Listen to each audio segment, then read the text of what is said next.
Okay, people, I'm just spamming the link around a bit. Looks like the stream isn't going at full HD, and I'm not sure why. Hopefully that sorts itself out by the time I'm done.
Okay, we did the social media. Oh, thanks, Fiverr. I don't have to spam it in your Discord then.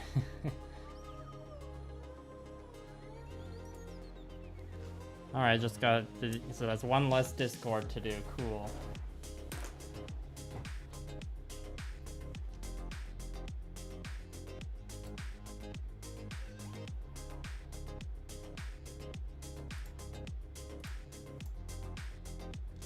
You can all just have some ASMR clicks from my mouse for a minute. Sorry, I'm running a little behind because if you saw my first message, I had to go feed my mom's cats and water her garden because she's out of town.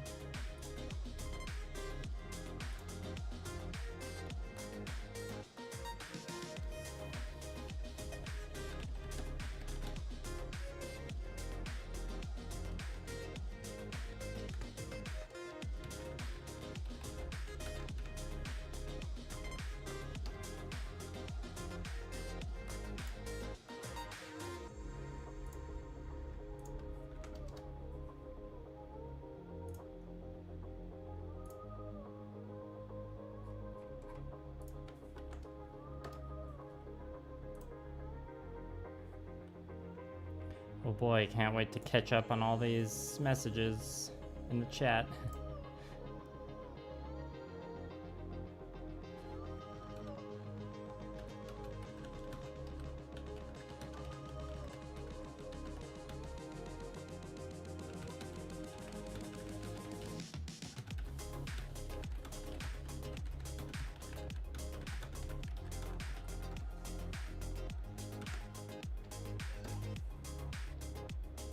Okay, well, I can skip Fivers.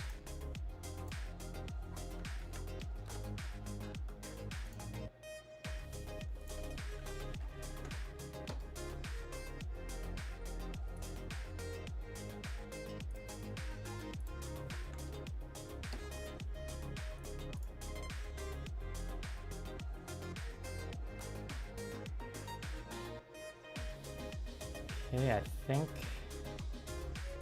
I just gotta check one more.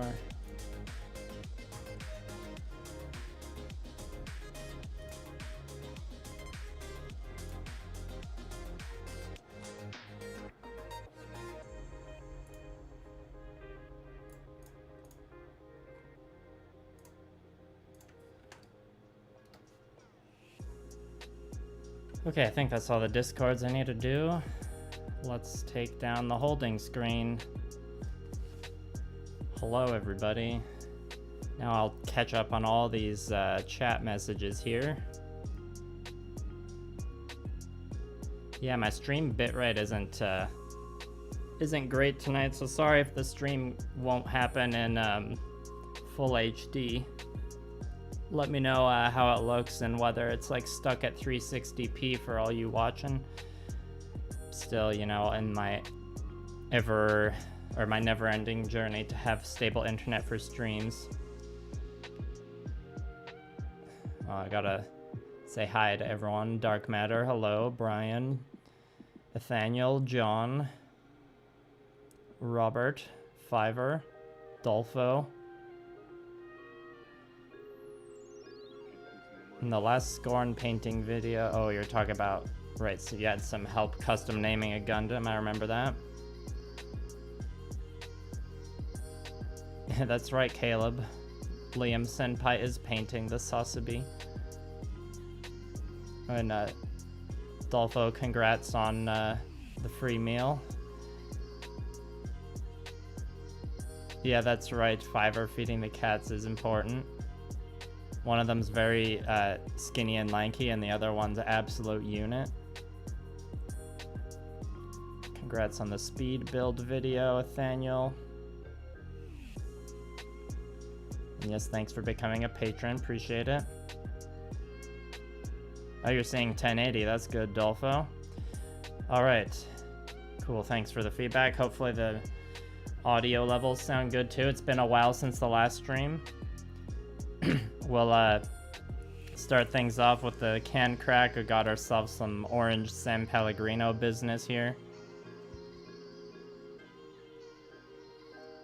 Oh, that's cool, Fiverr. So your local store. Okay, here's a can crack, everybody. Your local store, is it like a Gundam themed night that they do, or is it just like build whatever model?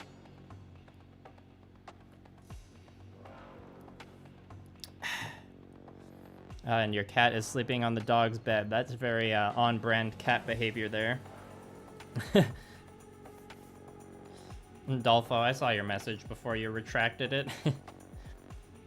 If anyone's wondering why my palette looks different, I made a very janky lip to it so that like really runny paints wouldn't fall off it. I just like cut along the edge and then peeled up like a year's worth of paint.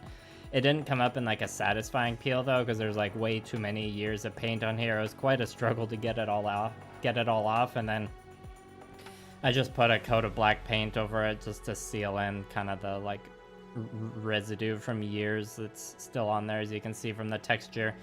But you know, this is just the palette I use for metallics and washes and stuff that shouldn't go on the wet palette. So I mean, you saw what it looked like before. It was kind of a hot mess, so now it's just a different kind of hot mess.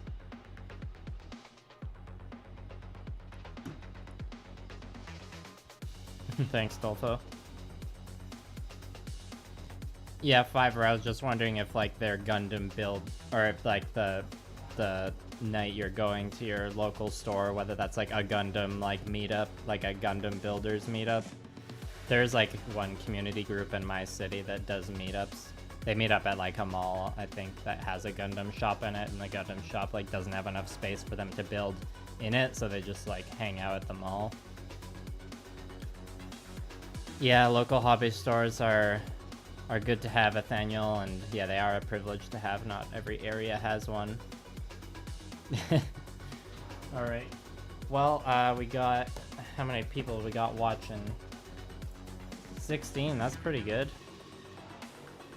You got 4 Barbatosas and 3 Astray red frames. Yes, Fiverr, I look forward to hearing about your journey, not only of meeting up with like-minded hobby people, but also building that thick boy. Oh, sorry, the focus is really jumping all over the place here. Burp 1. Hello, Crayos. Hello from Canada to Brazil. Let me grab the hobby knife here. All right, like I said in my Instagram post, I'm gonna start things off by unboxing this new wet palette I got. I'm not getting rid of my other one because it's still useful, and it's just, you know, going to be useful for me to have 2 different wet palettes. This one's a little bigger as well because, you know, I usually have more than one project going on at the same time, so having more than one wet palette is useful. I see what you did there, Fiverr. Thanks, Cyber Scorpio. Hope y'all can hear this nice plastic wrap. I'll put it right next to the mic. Let me try and get a good peel here.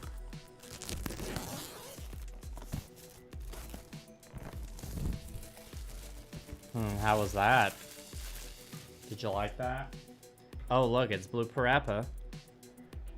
You're just here for the unboxing content, I see. Okay, let's see what's in the box, shall we? You want to see a Canadian Kitbash? I know what I obviously know what a Canadian color scheme would look like. I don't know what a Canadian Kitbash would be like. I don't know. The stereotypical answer would be a lumberjack Gundam or something. We got ourselves a Army Painter product catalog. What's a helpful guide on building minis, it looks like. Not gonna go through that on the stream. Oh, we got an even bigger book here. Looks like this is something they would hand out for free places. It's got a nice gloss and matte finish to it. And this just like, you know, this would be a good guide to give someone who doesn't know anything about the hobby, I suppose.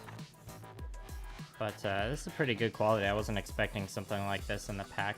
But if you're just getting into miniature painting, you know, this would be good. I'm assuming, yeah, and then it does have a section on how to... Oh, they've got... that looks like just paper towel. It looks like they got the wet palette here, and in that shot, so maybe... I'm assuming somewhere in here there's a guide on how to use a wet palette, because there is a bit of like a learning process on how to use it right. A Gundam produced in Canada. Oh, okay. I mean, there's a Canadian Gundam in the G Gundam show from the 90s. Yeah, Pacific Rim. Love that movie. Flapjack Gundam. I must have missed something. Yeah, Adolfo, start an ASMR channel. Robert, I don't know what kit that is, so I have not got it. Alright, well, Dark Matter, I'll probably just call you Dark Matter, because when I read your message, I'll see the name attached to it. But maybe I'll remember to use Sage. Nathaniel, I recommend... Vallejo is a good price. Like, it's good value paint, and it's usually pretty good quality. Games Workshop paints might be slightly better, but not... Like, the price you pay for them doesn't equal the increase in quality in my experience. Alright, so we're opening this little package here. Okay, here we go. We got a separate little guide on the wet palette. I wasn't expecting this to come with so much print material, but here we are. Oh, Ifrith. Maybe that's how you say it. Right, that's from The Witch from Mercury. It's the pink and white one. No, I don't think any of my local places here where I live have got it yet, and... I don't know, I'm gonna get some Witch from Mercury kits, but I got so much on my plate right now I haven't even thought of which one I want to do first. Or there's that one really, Fiverr, you would like it, there's like the new Gundam show that's coming out in the fall. They've been previewing some of the mobile suits from it, and one of them is like really thick. It has like a trident, he's a big chunky boy with kind of like a beetle horns. Right. Okay, yeah, so we got a guide on how to use wet palettes, so that's good. What's this? This is the same thing? Different language, perhaps? Just a little guide on how their paints can separate. And you need to shake them. More product catalog. This stream is supposed to be a Gundam stream, but so far it's just been an Army Painter commercial. Yeah, Nathaniel, between Vallejo and Games Workshop, Vallejo is better money to quality ratio, or like, Vallejo is better value, I would say.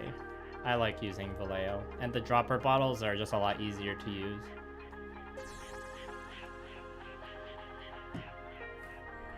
Yes, they are chunky. Trying to, here, I'll grab a picture and throw it on the stream for a bit while I do the rest of this unboxing. Because I think it's worth talking about. Oh, here we go. We got a image that has a few different ones.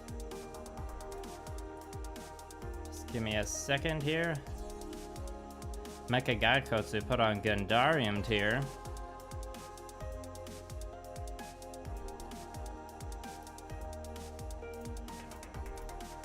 Just grabbing the image, people. Bear with me. Oh, it's got a weird format. I gotta do a screenshot. I found a picture that has some of the character designs too, which will be good because I think the character designs of the pilots themselves are pretty decent. Okay. Now let me just add a quick little image here.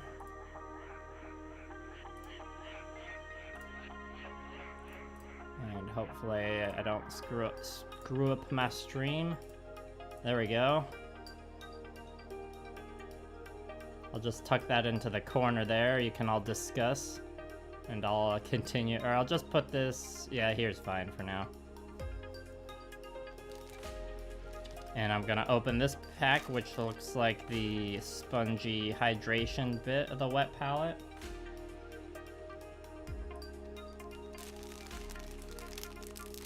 The boys are up, Fiverr, the boys and girls.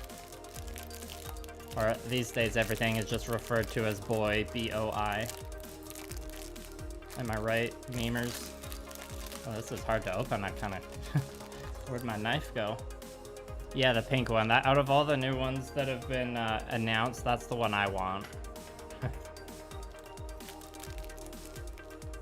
Oh, looks like Cowboys and Beans also is a fan of the pink one. Yeah, everyone's pointing out the pink one. Clearly, it's the best design. Nathaniel, I prefer the 9 Inch Nails one, but I'm a very big 9 Inch Nails fan. They were like my main high school jams. Yeah, this is an interesting hydration sponge. Oh, we got a second one here. It feels kind of moist. I'm just gonna look at this.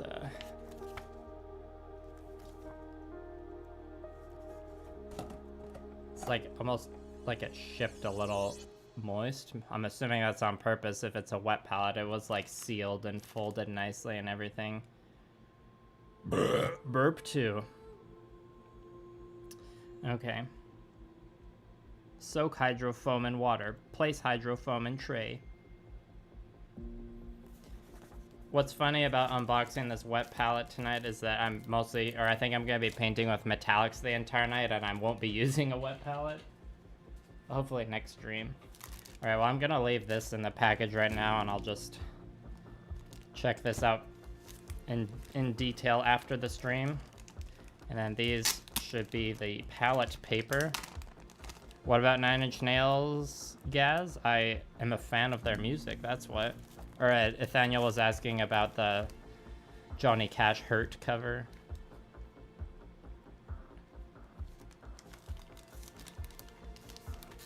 Alright, nothing too fancy here, just looks like palette paper. Just tuck that back in there for now. Oh no, we got one piece being stubborn, of course. There we go.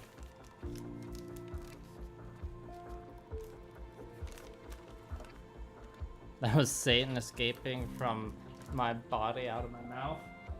Thanks, I'll take that as a compliment, I guess. Bahamut, Bohamut. Alright, and last but not least, we got the wet palette. Which feels pretty quality so far. I mean, it looks very fancy. It's a lot fancier than my Privateer Press one. The Privateer Press one has served me very well over the years, though, don't get me wrong.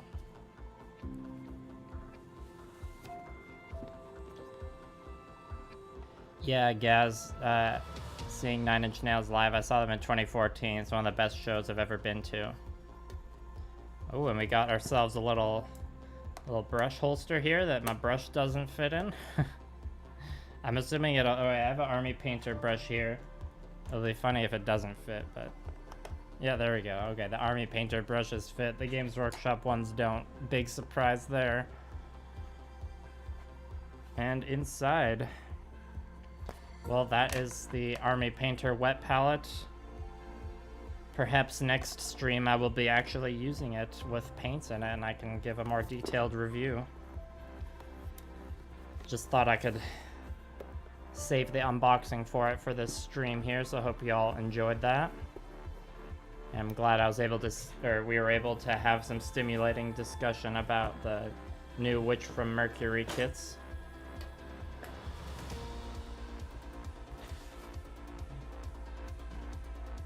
Yeah, I guess there isn't a ton of Zaku in those designs. Alright, I'll leave the image up for like another minute while I get ready to actually paint and catch up. Oh, and Fiverr, to answer your previous question, it's called The Witch from Mercury.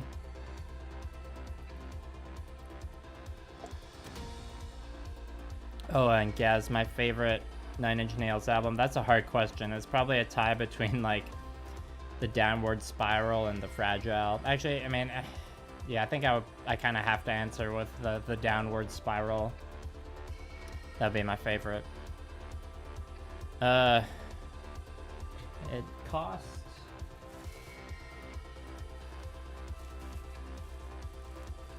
cost about 40 Canadian dollars, Robert. So it was a bit more than my Privateer Press one, I think, but I bought that one years ago. Oh, you saw them with the With Teeth tour and Queens of the Stone Age, damn. That was a good Nine Inch Nails tangent, thanks for facilitating that, Gaz. Because it's chunky, Dark Matter.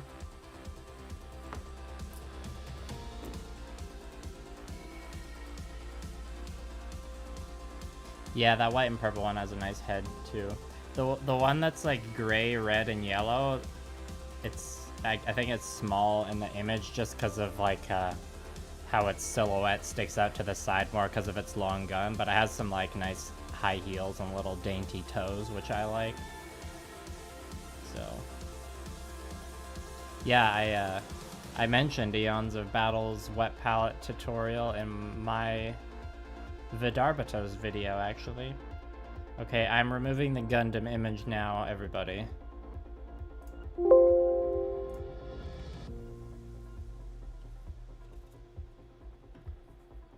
boy, we're at 20... Oh no, the viewers just jumped a bunch. 15 viewers is still good, though. Okay, I think... Let me just check my camera settings here.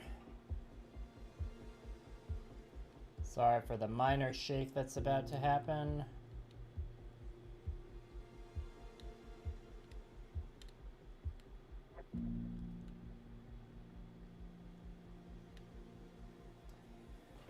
Just had to get the settings just right there. So the Sazabi's in pieces right now, but I'm assuming most of you probably saw my Instagram posts with it. Focus point. Let's have the focus point over 1. Okay, that was the last camera adjustment. Sorry for the shake. Let me just stabilize that a bit. A DIY wet palette frenzy. So yeah, it's just black primer, and then we put some violet old copper shifter paint for the underframe. I'll grab the main body component to show that off because it's bigger. I'll show off the base too. Yeah, I mean with the high grade kits Bandai's been putting out the last year or two, seems like they're getting pretty good at the engineering, so I'd be surprised if any of them were like floppy to the point that lots of people complained. But yeah, so this just has a bunch of shifter paint for that underframe.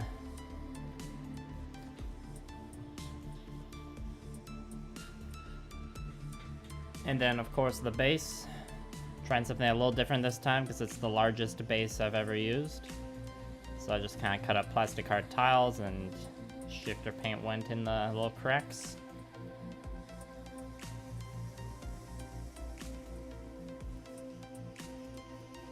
Yeah, Robert, I don't use Facebook except for, you know, like my old personal account is connected with friends and family and stuff. The Millennial Model Mayhem's never really been on Facebook because I don't use the platform that much.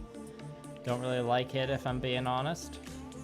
I mean, it's got, you know, all social media platforms have the same problems for the most part. I won't go on a whole social media rant. Just catch on. Oh, Jesse Chang, hello.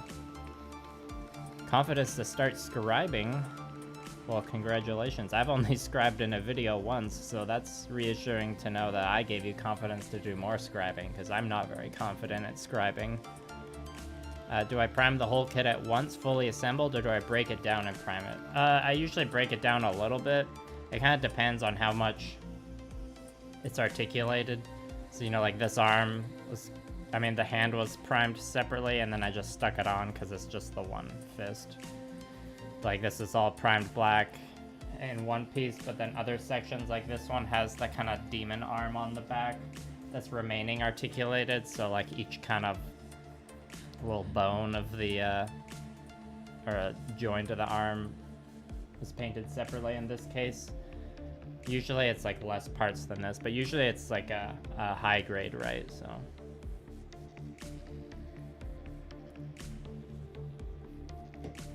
No, this is a commission, Gaz, so once I'm finished, I am sending it to the person who's commissioning me. I do not hand paint primer, I use airbrush. Fiverr scribing's like, you take like a really thin chisel and you like scrape on new panel lines to the model kit. It's really intense. And you use like scribing tape to like guide the chisel, and you make like various mechanical designs. It's like when you see the panel lines on the armor and you're like, that is not enough panel lines. I need to physically etch in more. And I've only just dipped my toes in it. I'm still a brush boy at heart. That's still where my focus lies. But scribing, it's pretty popular with Gunpla. See a lot of people scribing.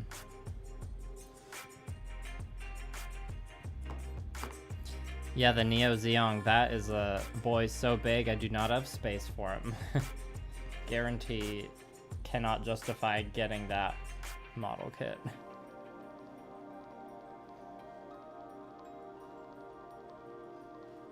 Yeah, I already answered. I don't hand paint the primer. That's one of the things. I use the airbrush sometimes. I have a spray booth. I just much more comfortable in the brush, so I do like most of the work with the brush. But when I need to cover like a large surface area of all of the same thing, and I need it smooth, you know, and sometimes you just gotta use the airbrush.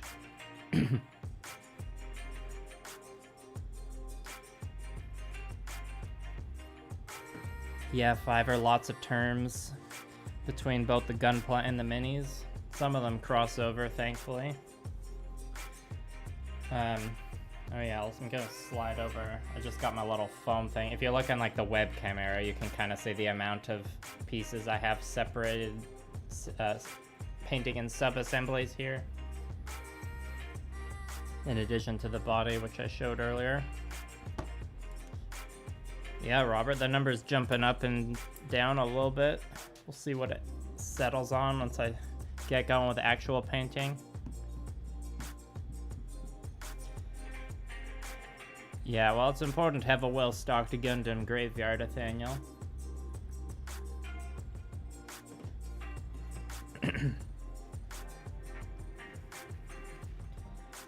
Okay, so I think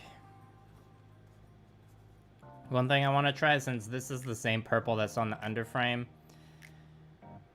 and I want to just differentiate it a little bit, so I want to put in a different shifter paint on top of this shifter paint, but I'll be like brushing it on roughly, which is fine in this case because there's a texture on the base already, which will distract from obvious brush strokes that'll come from brushing on a paint like this. Burp 3. I tried to do that one away from the mic. Burp 4.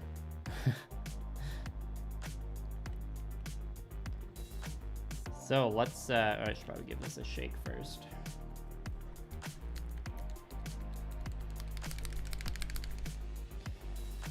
Let's see how it looks. I'm just gonna, if it looks terrible, I'll just have to awkwardly paint over it with, over it all with black, and then, I don't know, we'll think of something. I think it's gonna look cool though. Airbrush clip holder thing. Oh, the foam. This is a army transport, like pluck foam that I've just kind of put the foam back in. So you use this for transporting minis.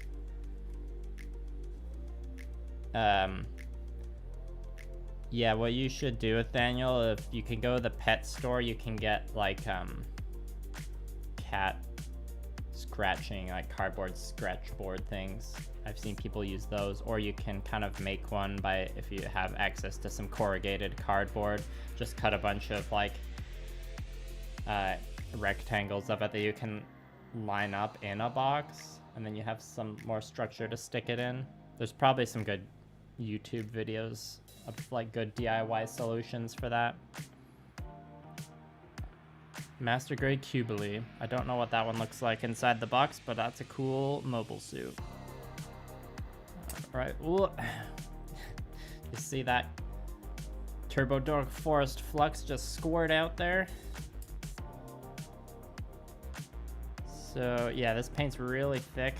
You're not supposed to thin it with water, but I think for this like specific use case, or this specific situation, I'm almost gonna be like stippling it on. Kind of like this. I guess it's not quite a stipple, it's just like a very rough application.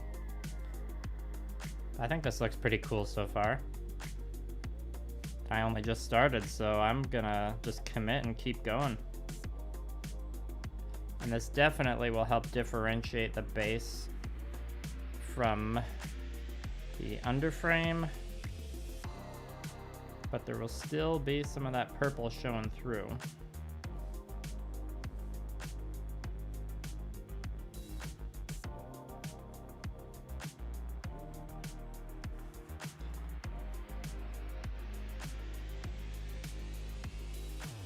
Yeah, I mean, looking up close, it's like, yeah, that's just a bare GW base. Look at that texture, but I think it'll look pretty neat when it's like slightly out of focus, because the camera will be focused on the Gundam or the Sazabi standing on top of it, right? No one, or like, I'm sure if like people study the images long enough, you know, they'll look at the base up in detail depending on what photos I take of it. But most people are going to be looking at the, you know, the Sazabi with the big demon arm coming out of its back and the scythe and everything. Base is just there to complement. Kind of like terrain. Or kind of like how I explained my thought process of terrain in my last video.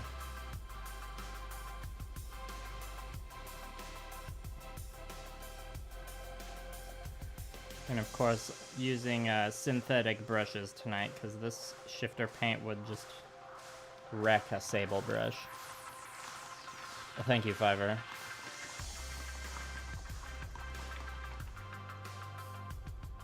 Oh yeah, Daniel, I don't know what the proper term for what you were talking about is either, so I can see why you typed in the wrong term before.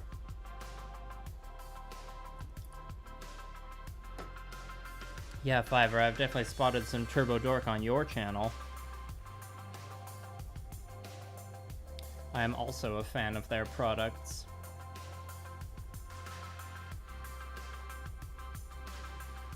My local store doesn't carry them, unfortunately. The only set I have came from this Conquest Last Argument of King's collaboration product. But it came with it came with 5 Turbo Dork paints, so it's a decent amount to play around with for now. And of course complements the Vallejo shifter paints I already had. I guess in my shifter paint video from last December I compared the two. I think overall I like the Vallejo shifters more, but that's mostly because they're like you can dump them straight in an airbrush from the bottle. The Turbo Dork, you gotta thin it. And even if the Turbo Dork shifter colors themselves are slightly better, I mean, I'll say slightly better now, but I haven't reviewed enough of them to like really be confident in saying that. Like I think I've used 6 Vallejo shifters, but only 3 Turbo Dork shifters.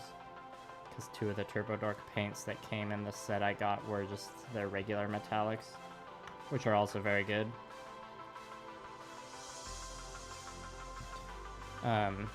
What was I talking about? Yeah.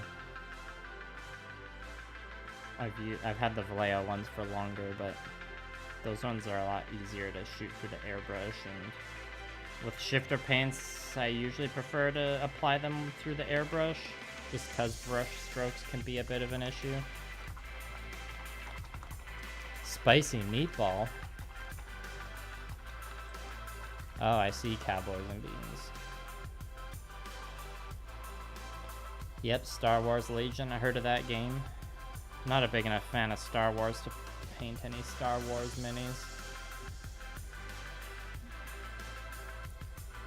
But I've seen lots of other people that are in my area. I know there's like I don't know how big it is, but there is a community of people who play it. I almost started playing Star Wars Armada when that came out. Just like a big, like, Star Destroyer sized spaceship game. Or like fleet battles, but didn't end up getting into it. Oh hey, look. It's the one I got a ban.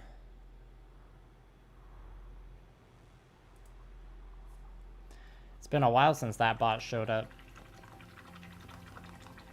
Yeah, if y'all want to help me report or delete those comments, I appreciate it. Yeah, Mr. Given, some of the ones in the set were, or some of in the Vallejo set I have, there's definitely maybe like 3 of them that I've used way more than the others, just because they have a better shifter effect. I'm still trying to find reasons to use all of them though. Like I don't think I'd use the one I used on the base here, Violet Old Copper. I think this is the first time I've used it on something other than like a test mini. Pretty sure. Let me know if you all think the camera is too dark. I can turn up the brightness a bit. The model at this stage right now is just kind of dark, but that does help the brighter paint stand out when I apply it. Alright, almost done this.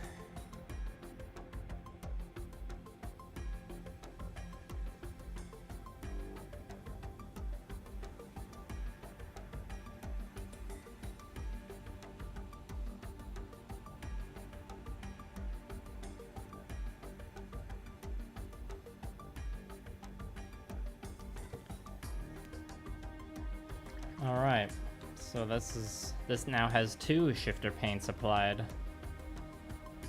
I feel like I'm thinking the tiles are gonna be painted some kind of gray after, but I haven't decided. I'll probably like paint the tiles once I have the colors blocked out on the Sazabi's body.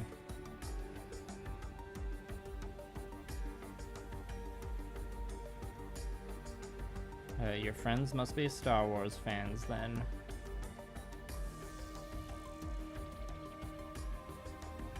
Thanks for helping me take care of the bot.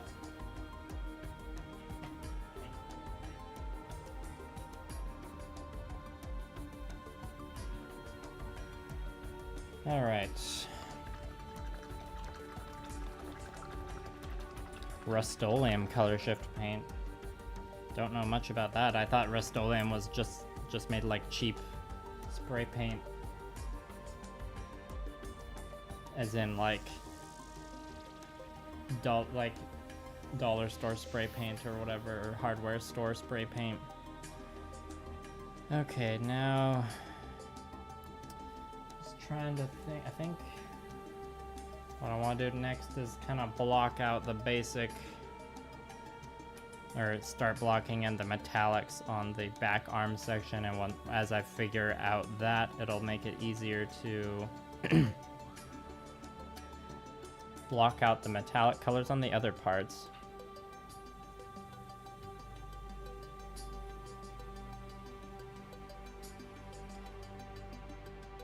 Yeah, I'd recommend against using Rust-Oleum if you can help it, but, you know, sometimes you gotta rely on those budget solutions.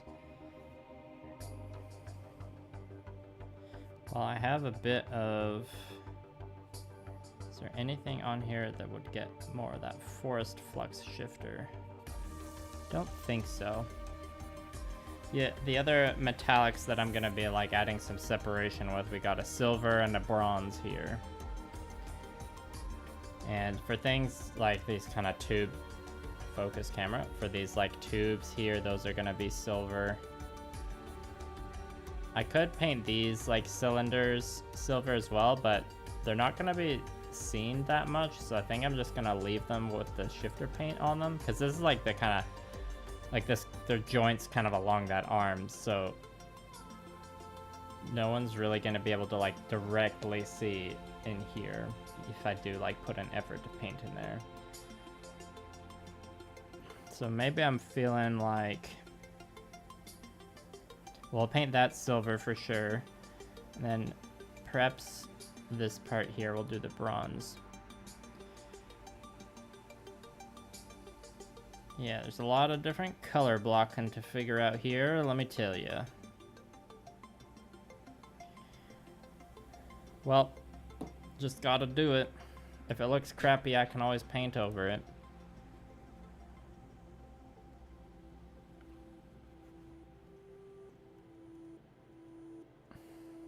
Early Kelga creations, that's a deep cut.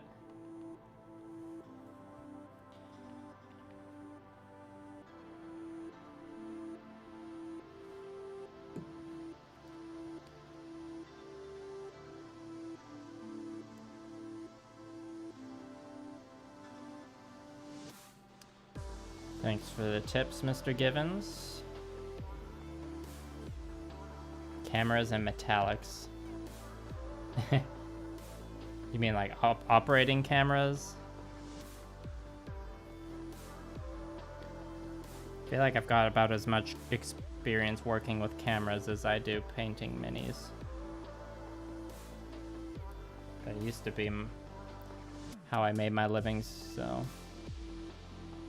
Oh no, your cat knocked down the sprinkle containers. Hello, Akita, thanks for coming. Boom, there goes the sprinkles. Damn. Sorry to hear that. Okay, camera's focused. Let's start applying this bronze. Let's go. I like this bronze. I use it on my 100 Kingdoms army.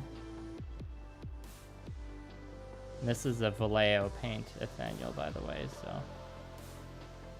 I just thinned it with a bit of water, and as you can see, it's applying pretty well. I don't even know if I'll have to do 2 coats. If anything, I'll do a second coat to tidy things up in like the cleanup stage. For tonight, I'll probably just leave it at 1.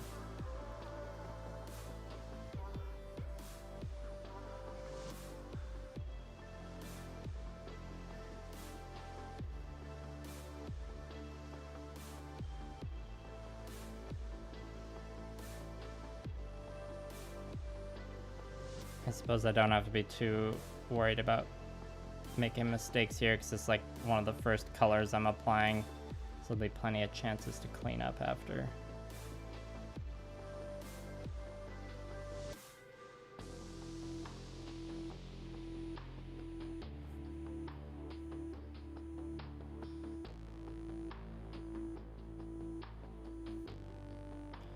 Alright, and the other side.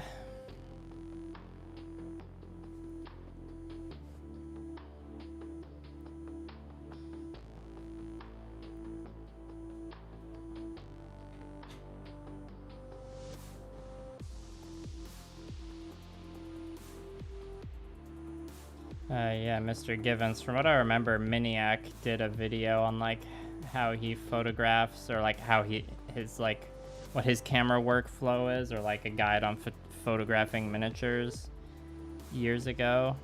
From what I remember, it has like a pretty good detailed breakdown of everything. I'm sure I'm not sure, but possibly at some point I'll make a video on how I approach working with cameras.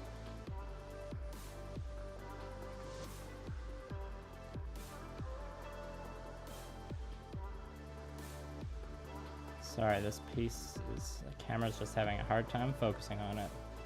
Maybe if I move the camera up a bit, it's probably a little too close. Sorry, everyone. Slightly bumpy ride.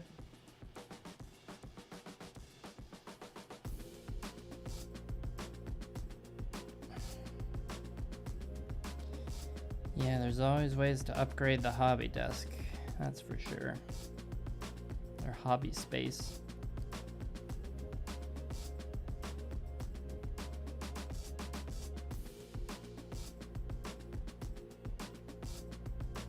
Christmas popcorn tin.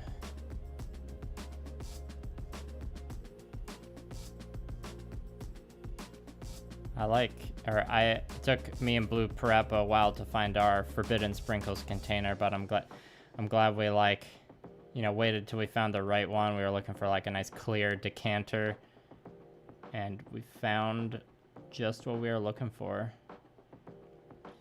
You know, we wanted it to be clear so we could admire our melange of sprinkles. And, so I could do that one joke of pouring myself a shot of sprinkles or a glass of sprinkles in my high noon video. Okay, I think I'm gonna continue this bronze onto this section here in the band, and then we'll paint the silver on. That might be all the extra metallics we're painting on to this piece for now. I have to switch to the smaller brush. Maybe I'll do that when I go to silver, because I'll actually have to be a bit more precise.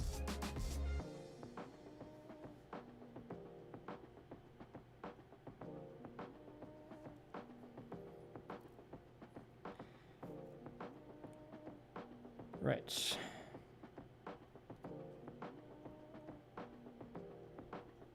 I'm glad you think the joke's good, Fiverr.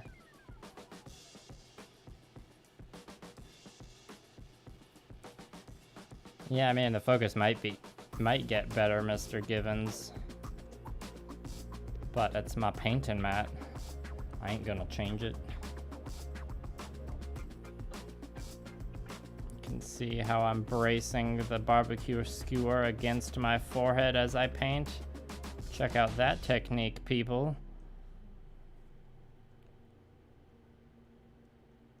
For now, I'll just do my best to keep the piece in the middle of the frame.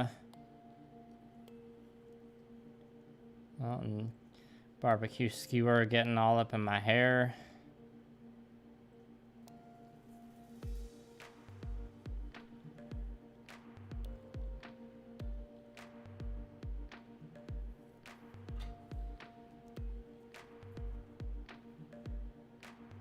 Yeah, this part's slightly tricky to paint, but not too bad yet.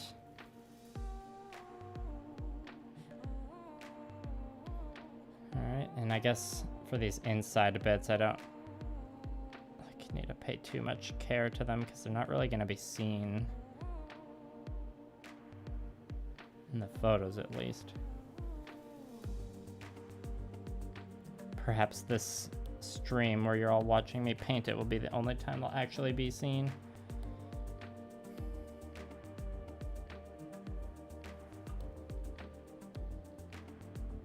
Oh, that's too bad the parents don't appreciate models. They're missing out.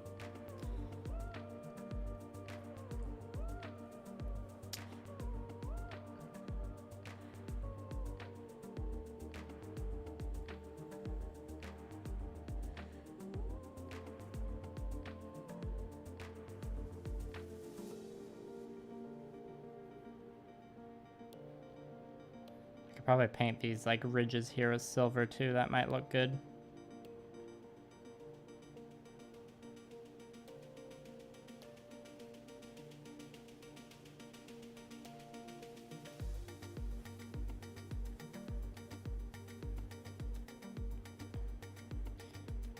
I'm gonna it's possibly ill-advised, but I am gonna try and get in here to get just the other edges of this piece, because I can see it keeps going up on this other edge here.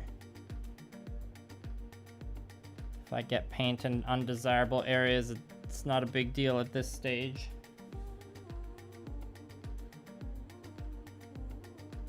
Yeah, I think I need to turn the camera's brightness up one notch. It looks a little dark.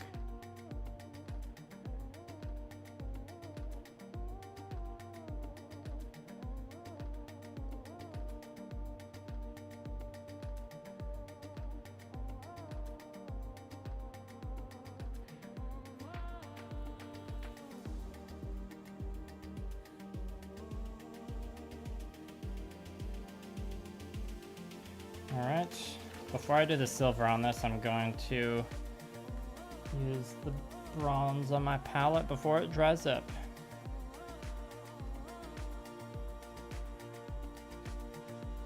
What are you talking about, Bo? Oh, and we have cancer sticks as well. Hello, Bo and cancer sticks.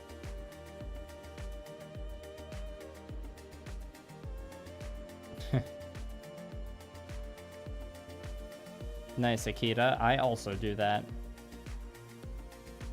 Right, I can't get too caught up in the chat because the paint will dry up. Whoops.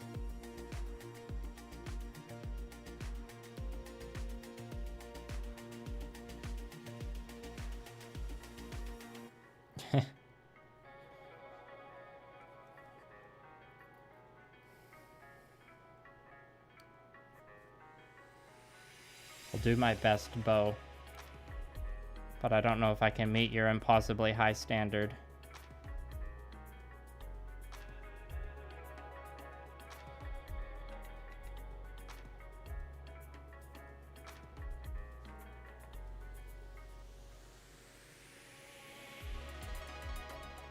I missed the wet palette already, but I just can't put these sparkly boys on it.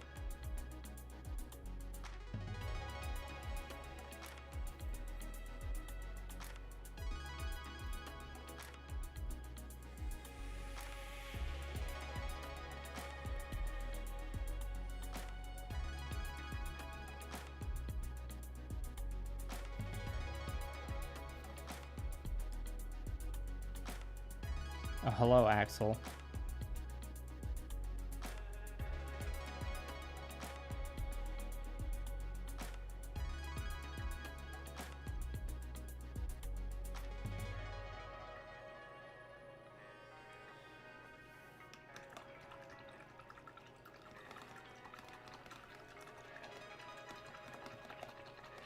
Yeah, you can say that again, Bo. What is, Bo's working on something? What you working on? What's everybody working on? We're getting up to tonight. Or we're switching to gunmetal now. Well, my hand is steady now, Akita, but my hands aren't always steady. I have my shaky hand days.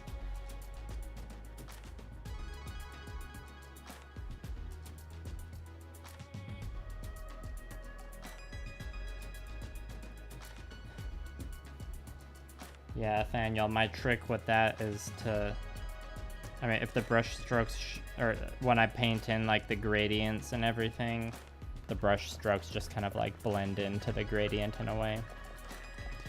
Real grade, Ava 2.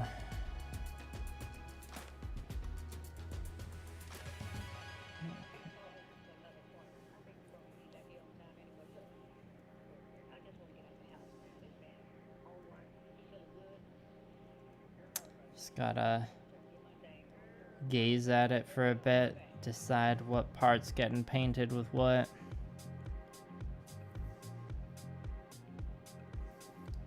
Yeah, I think we only need a little bit of silver.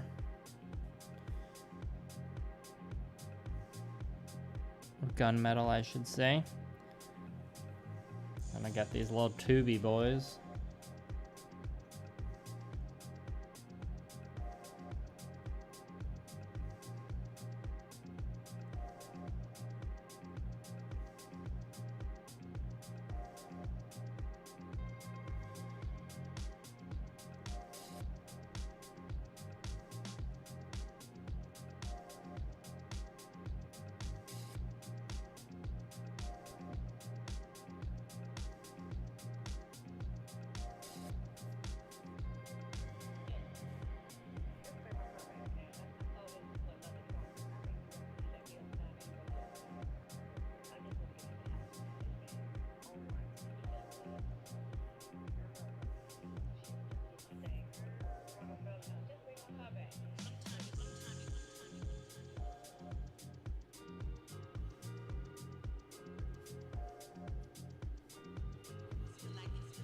Oh, when did all that get on my finger?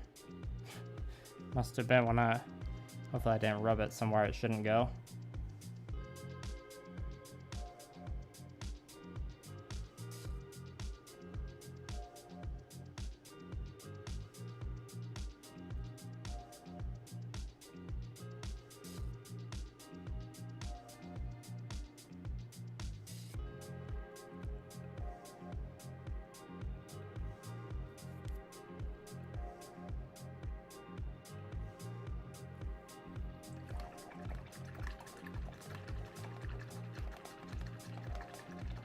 Oh wait, and we got another Sazabi, but a Verka from Eric.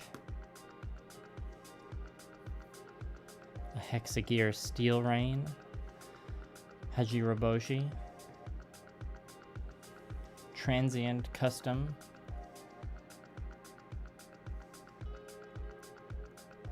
Oh, you kitbashed the Space Marine. Want to describe that kitbash, or are you gonna keep it a secret until the video comes out?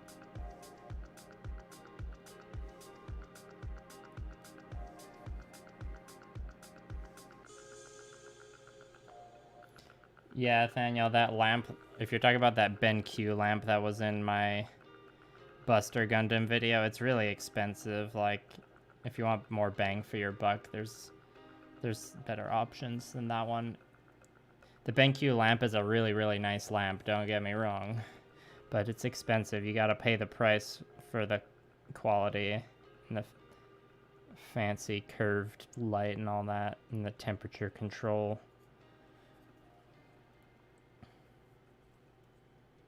I heard that one before, Rob. Okay, maybe I think I'll just leave those parts. We'll just do the tube silver for now. Maybe we'll get silver on something else later. Once I've blocked in some more areas, I'll have a better sense of what kind of balance of metallics I need. Good old Ultraman.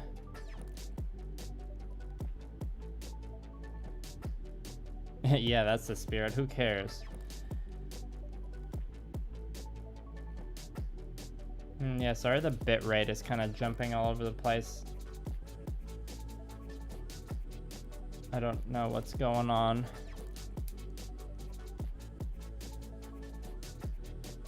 I did say I was gonna make the camera a little brighter though.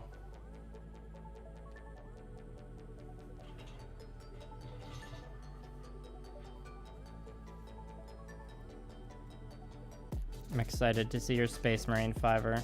It's gonna be epic.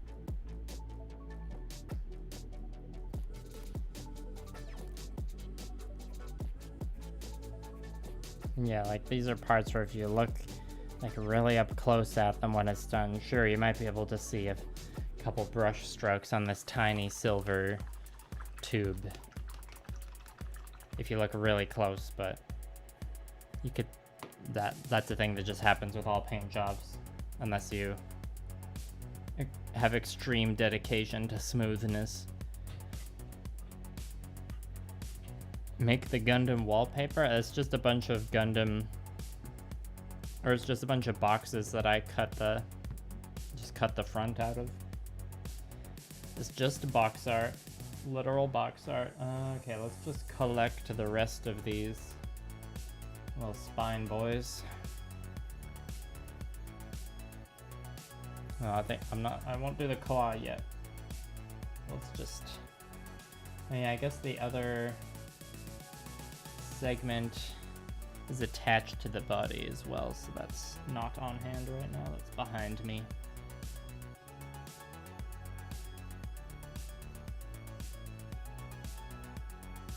I haven't built one of those obsolete kits, but I think I watched a video from Lionel builds of one, if I remember. Seemed pretty cool.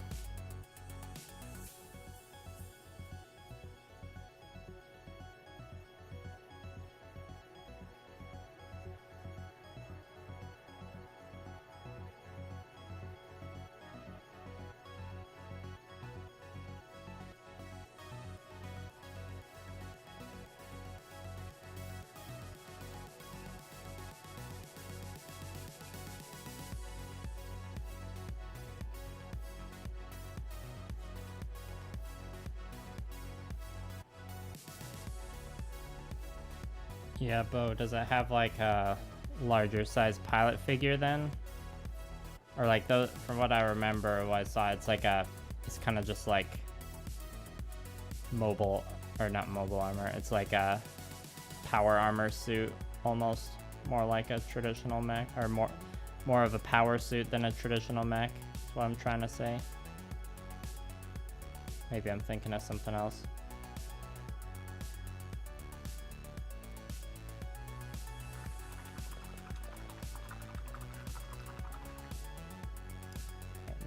Let's see if there is anything to paint on that, on the claw arm, because there is some silver left on the palette. I know I want this side of it to have like glowing effects, so that's not gonna be silver.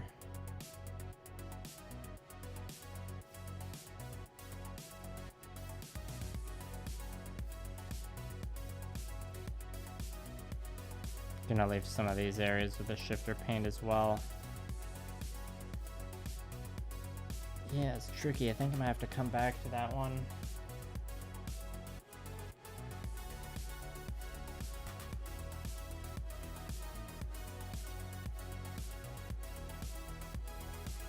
What about a shoulder?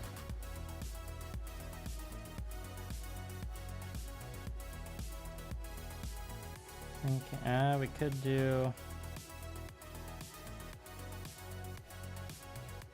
No, the thrusters, they're gonna, like any kind of thruster is gonna get like surface primer gray base coat because it needs to be glowing eventually.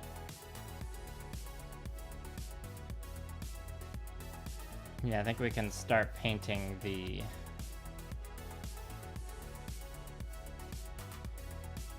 Could paint the cones of the thrusters silver, but we could also just leave them with the shifter. There's gonna be a lot of shifter paint already though. Alright, there's the thrusters on the... Yeah, I think that would be too much silver actually.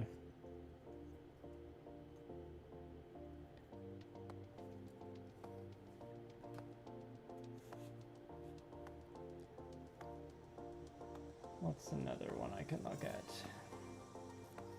An arm. Oh, well, we'll paint the sight silver for sure. Sorry, I hope you all don't mind my just live color blocking contemplation. The Maddox Power Armor suit. Guess I'm not a true otaku, I can't remember that one.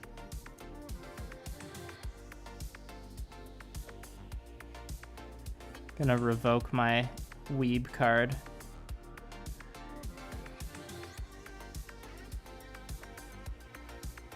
And these knife blade things are gonna get the green glowing treatment too. If anyone's wondering why I'm not painting them silver. I find usually with like, you know, knife looking things like that, default to painting them silver. Oh, did you drop your real grade Zeta, Nathaniel? Did it explode?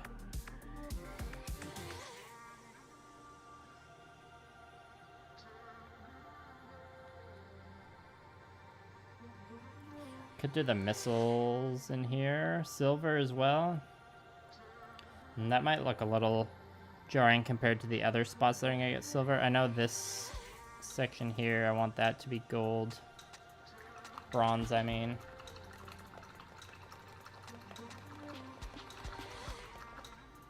Sorry to hear that. I don't know if it's...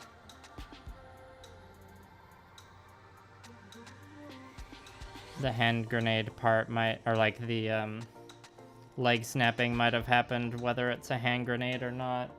I've definitely seen legs snap on kits before if they're, you know, engineered a little bit too tight. Yeah, sorry, Rob, I haven't seen the system you're talking about. I'm sure you and Nathaniel came up with something creative though. Oh yes, we got these tubes here. Those are definitely calling for some silver. Gotta be a little precise.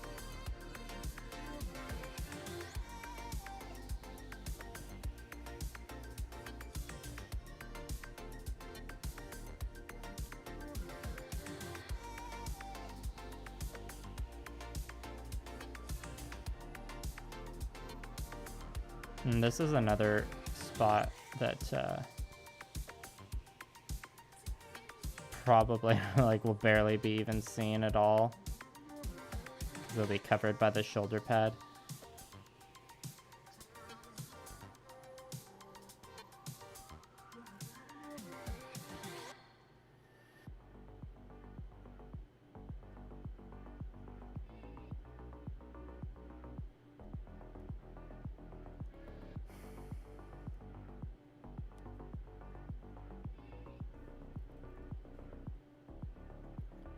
Well, let's try and get in here and get these pistons silver as well. Yeah, we'll paint this part silver too. I'm sorry about the camera there. Hello, Sazabi. I'm painting a Sazabi. Yeah, the hands on the master grade Barbatos are pretty hard. I never really found a solution, and then I, you know, eventually did mine up for Gamma Wolves and glued it, so that's my solution, but I don't think that that'll necessarily work for you, because then I'll be stuck in his hand forever. Yeah, Barbatos's hands look really cool, but aren't great at holding. I mean, his mace is very big and unwieldy, and like hard to hold in the first place, so.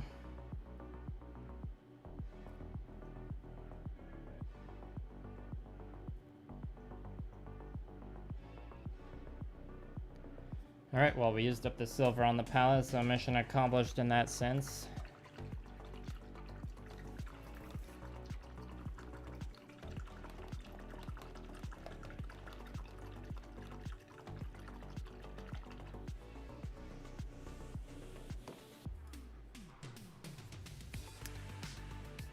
Okay, let's go back to the bronze.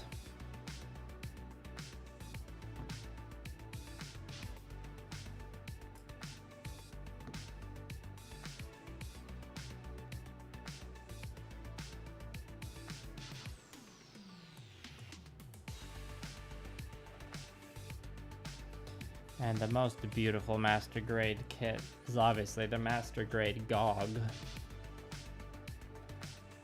But beauty is subjective. Or something.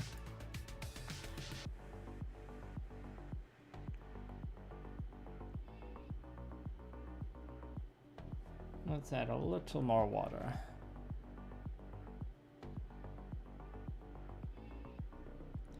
Congrats on the finished build, Gaz.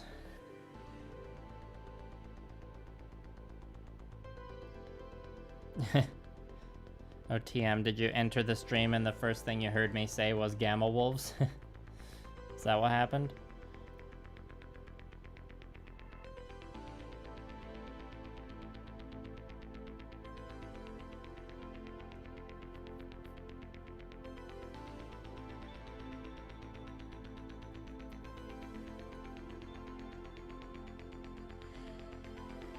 Bracing the stick against my cheek this time. Hopefully this is good content for you all.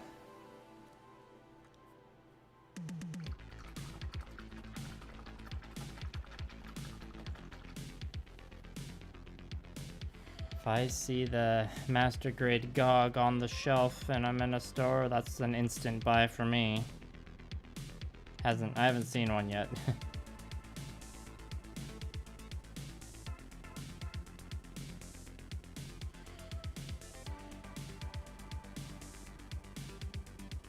Are you saying I should get $1 every time I say Gamma Wolves, TM? I'm glad I could introduce you to the game. Oh, if anyone in this stream... Oh no. Oh, the viewers is jumping up and down a lot. If anyone in this stream is wondering about Gamma Wolves, I filmed the battle report on Thursday. So if anyone has questions about that, maybe I'll answer them, but... Depends on the question, I might make you wait for the actual... That part? No, I did not. That's right, Robert. Yeah, Robert, this is a painting stream. I don't have time to scroll back that far in the chat. I'm sorry. I appreciate, you know, you all using the chat and talking with me or amongst yourselves, but I can't. It's a painting stream. I can't focus or dedicate it to whatever you and Nathaniel were discussing.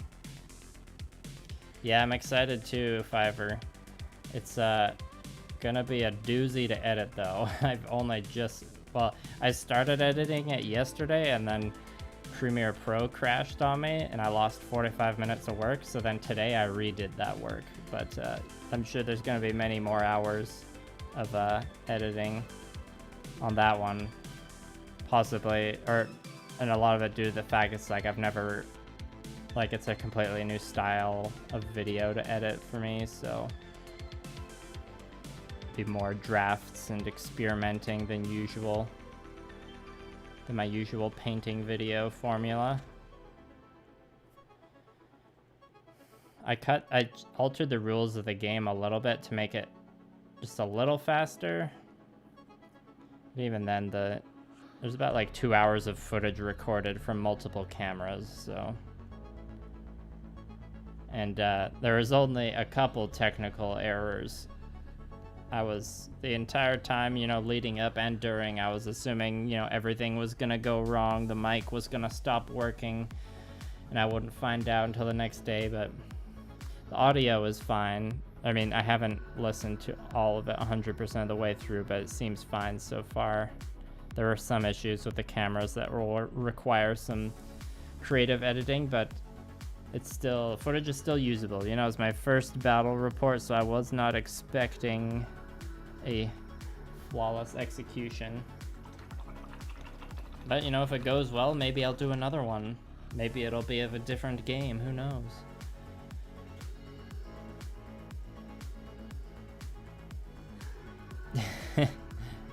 I'm trying to remember. I don't think the way Gamma Wolves works as a game, it's like, it's more like a mech either gets disabled but not totally destroyed, or runs off the battlefield with salvage before it blows up. But before I filmed the battle report, I'd done like 2 or 3 practice games, and the goof definitely got some solid kills. We figured out that the goof, or like the The Goof and Heavy Arms both have the ballistic shield upgrade to their frame, and the ballistic shield can also be used as a melee weapon. And maybe I'm interpreting the rules wrong, but the melee weapons are like, or regular melee weapons, depending on your dice rolls, have been performing a lot better damage-wise than like the energy weapons. So it's funny how like the Goof's shield has done more damage and like really messed up the enemy or the protagonist mobile suits more so than his energy spear has.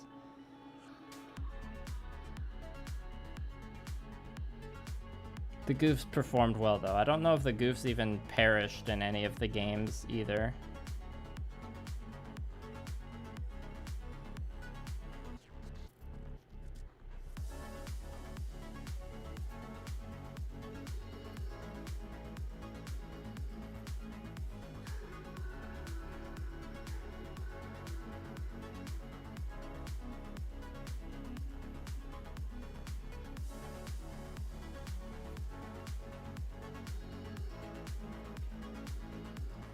Catch up with the chat once we're done this section here.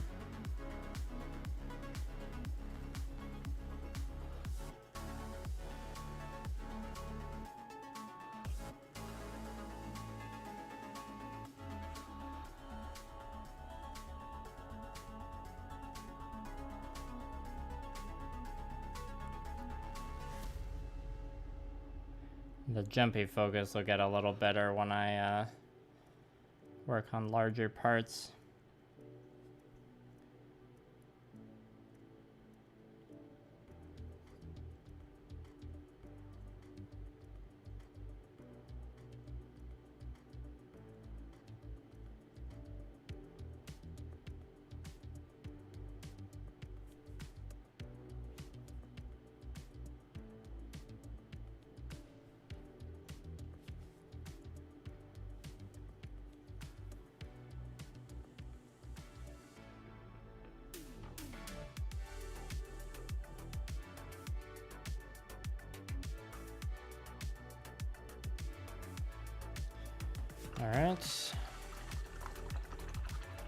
Alright, thanks for coming, Fiverr. Bye. See you next time.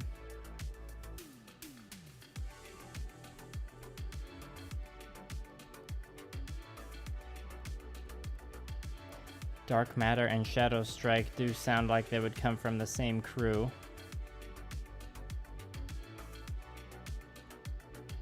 Oh, your opponent's been running away, I see. I'm glad I'm not the only one that's been making good use of the ballistic shields. Oh, did you give me a super chat, TM? I didn't get the, Oh. No, I didn't, If you did give me a super chat, it didn't, YouTube didn't give me a notification for it, but maybe you gave me $1.50 somewhere else. In which case, thanks. Oh, there it is. Alright, the little sound effect should play momentarily. Sorry, I spoiled the surprise there, that super chat.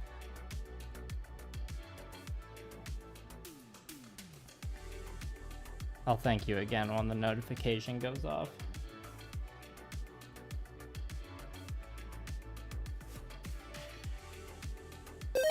There it is.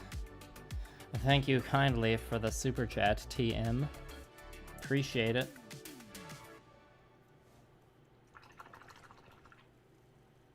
Oh, the payment was bounced. Well, it's all good now, at least. The one, as much as I much prefer working with a wet palette when I'm not painting metallics, but the paint water does get more and more interesting and sparkly as you go. Right now it's just a subtle sparkle of forbidden juice.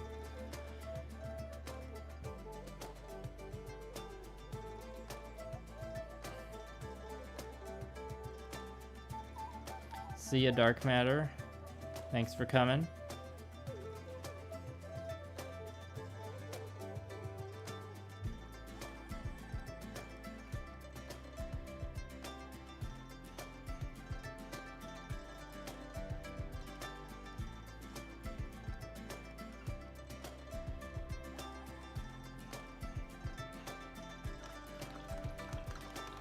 Thanks, TM.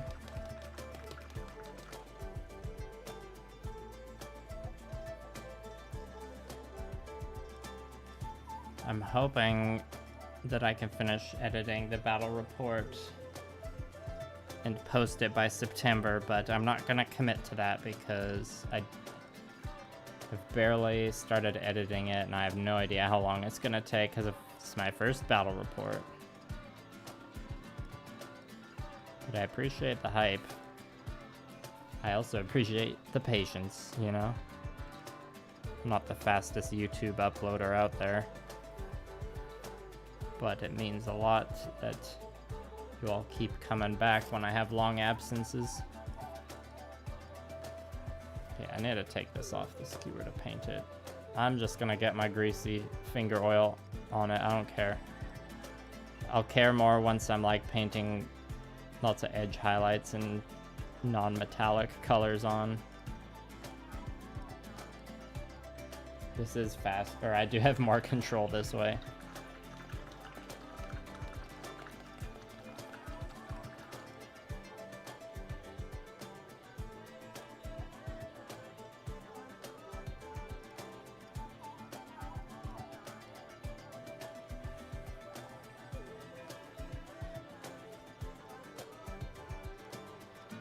Is that the title of the song, Robert, or a part of the song where they say that?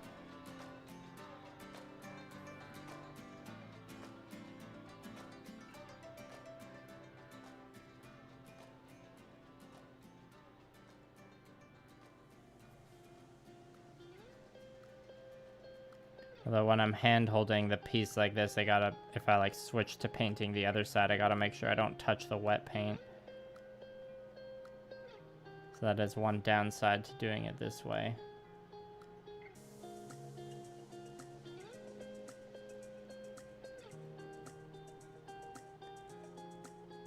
Camera also has an easier time focusing when I do it this way because it doesn't have to grab onto the part if it can grab onto one of my fingers. Focus on one of them fingies.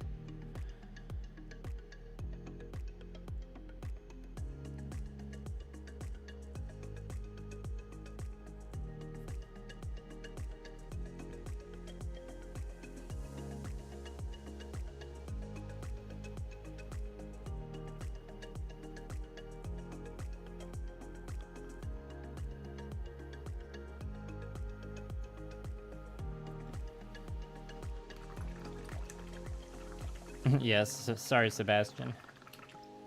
It's a combination of me not testing my setup enough earlier. Because I had to tear apart a bunch of my like streaming stuff because I had to use it for filming the battle report in the living room. That, and plus I'm painting a small part. Please don't leave.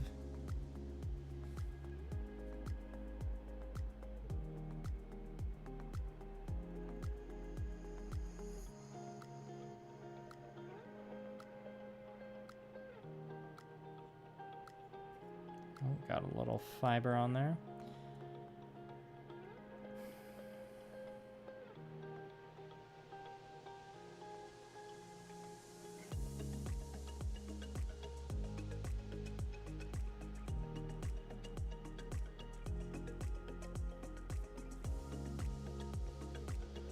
Focus it also probably better if I held the part a little lower.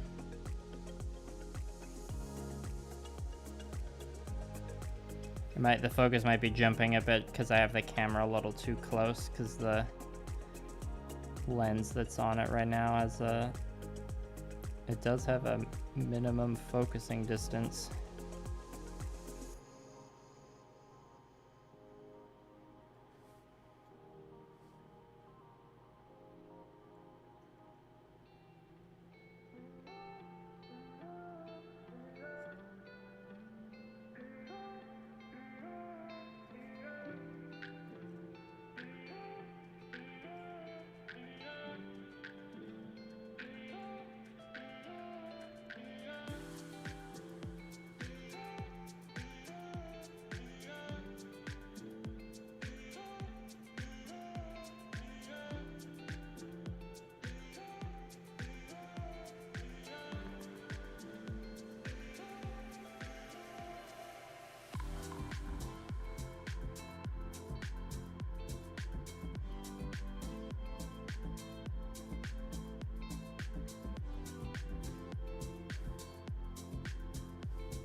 And yeah, like what I do with my painting most of the time, I can't, this first pass, like, will probably need a second coat, but I don't think I'll do that like after I've got all the colors blocked out across the entire model and I enter the, you know, cleanup phase.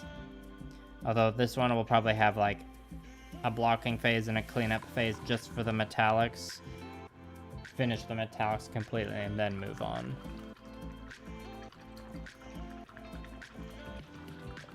Oh, what a coincidence, Nathaniel. Yeah, Akita, that's like a pretty old master grade, so I feel like it's easier to justify customizing and modifying that than one of the newer kits.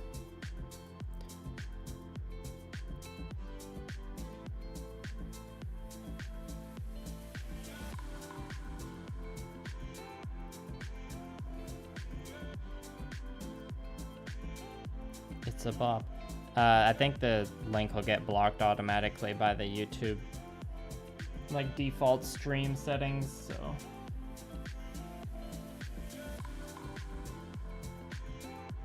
you can try and put the link, but I can't promise if it'll work, so you might be better off just putting the title.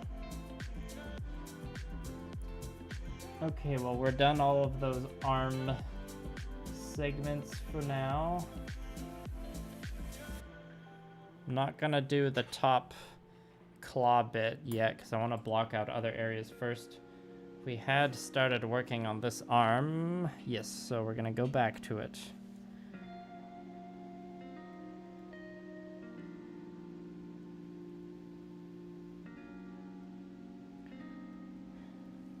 Let's continue with the bronze.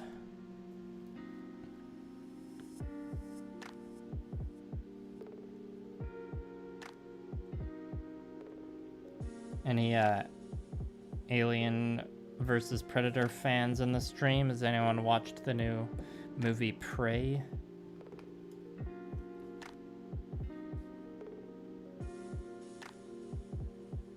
I myself am a bit of a Alien Predator franchise fan myself, so it was nice for there to be a new Predator movie come out that wasn't total hot garbage like the last one.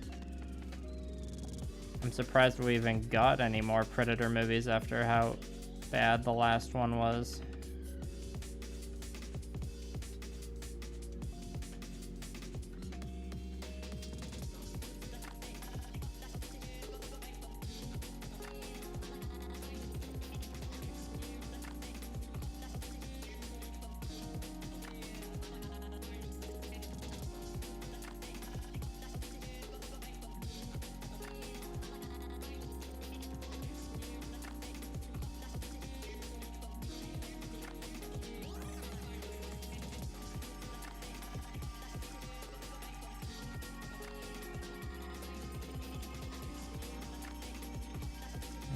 To take this one off the clip too.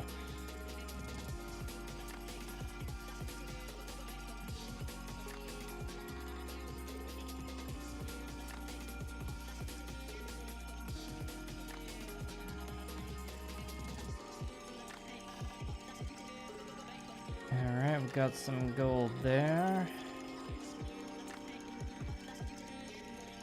Where else would look good with the gold? Gold. I want the gold to be the least present of the metallic colors.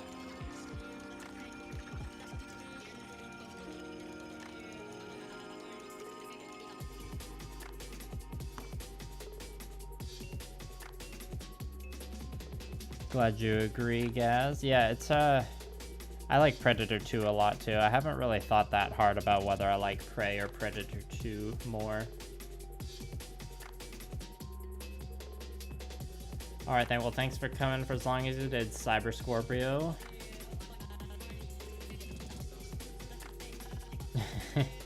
Yeah, that's right, Akita. I mean, it's a very hilarious comedy, like slapstick comedy movie. It's a terrible Predator movie. I saw that in theaters, opening weekend.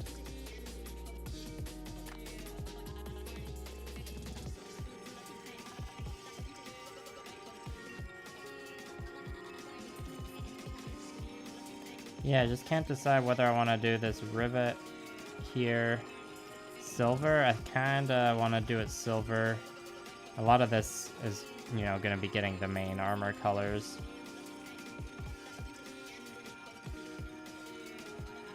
Well, let's just use up the bronze on the palette and do the other arm.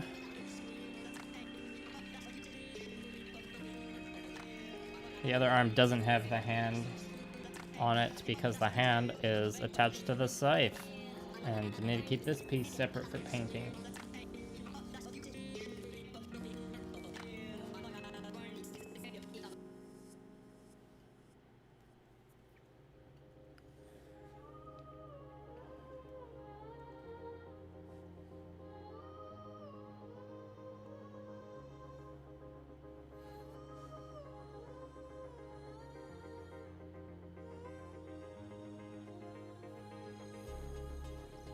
Is Akatsuki, is that like the characters from the end of Iron Blooded Orphans show? Can you answer that without spoiling it for anyone who hasn't seen? Or is that a made-up character?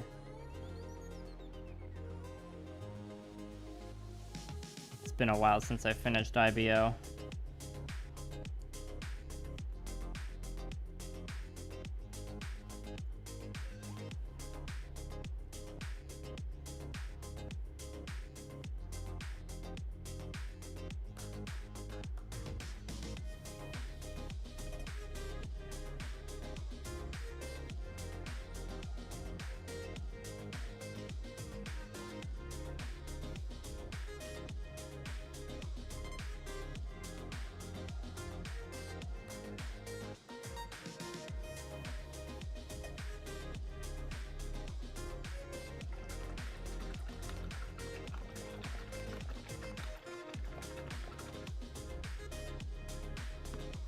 Alright, see ya, Akita. Thanks for coming by.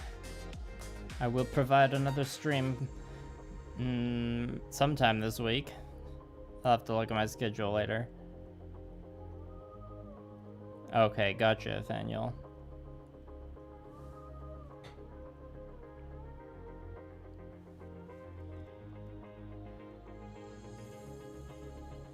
Yeah, I was trying to decide whether the missiles should be silver. That's another one where I gotta block out some more areas first to decide, before I decide what color I want that one to be.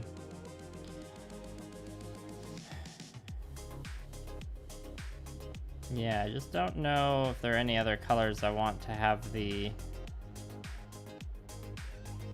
gold. Okay, well that part, there's an unpainted part showing, so we'll definitely paint that silver. So we'll go in there.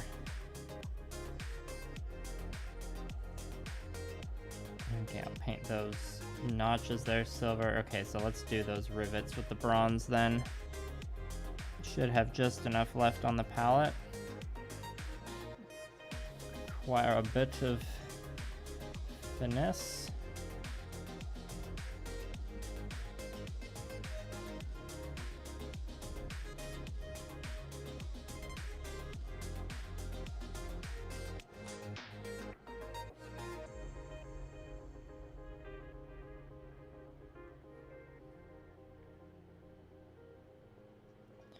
All right.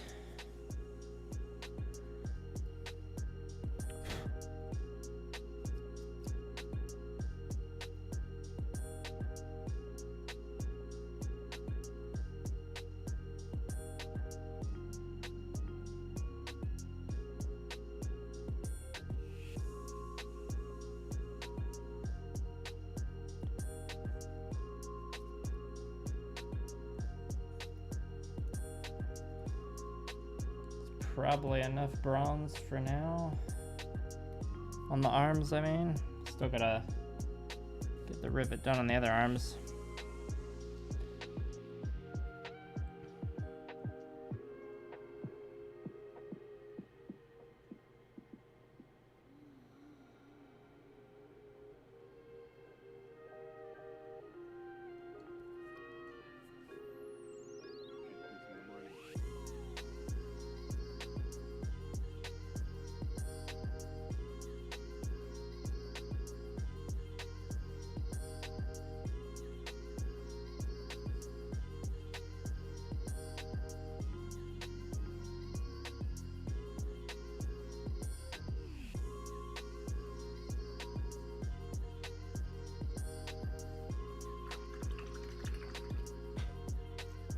now we'll go back to silver.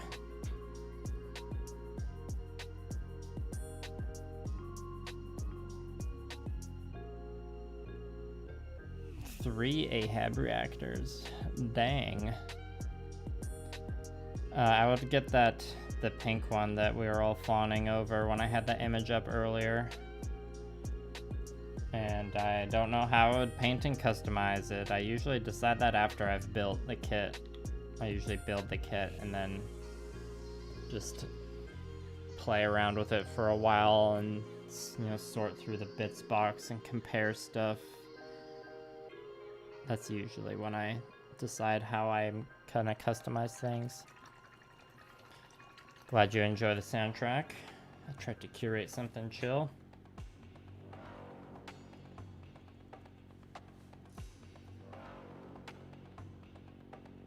And yeah, Nathaniel, that sounds like a pretty powerful mobile suit there.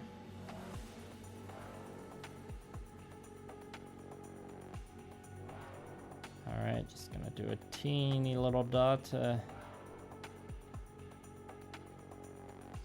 in there.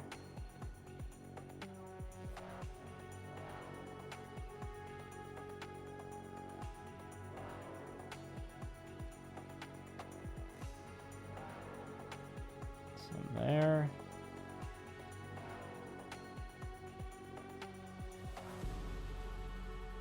Okay. Missed a couple spots here. I don't think these pistons are showing on the other arm. Whoops. Hand jumped a little bit there.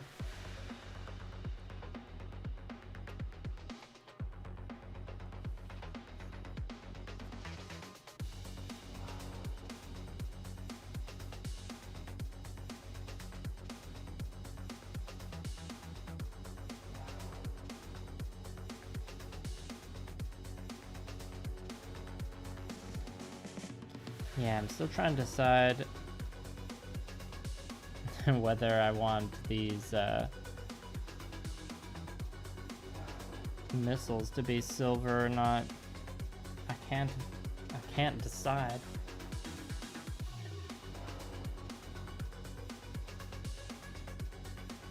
We also got the head here. See if there's any spots on here that even need like metallics picked out on them. I don't think so. Not really.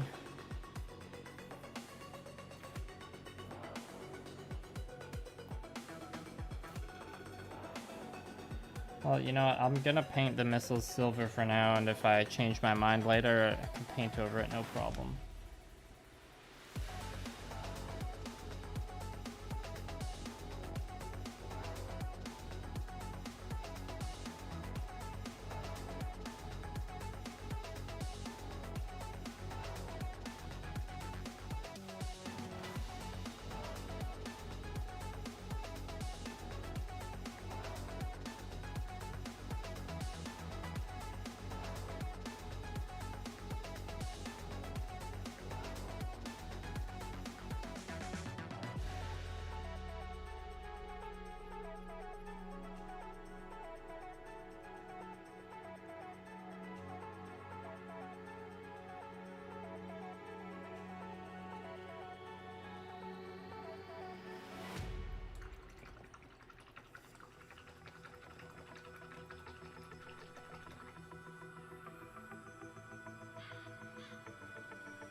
Just catching up on all your Gundam name brainstorming.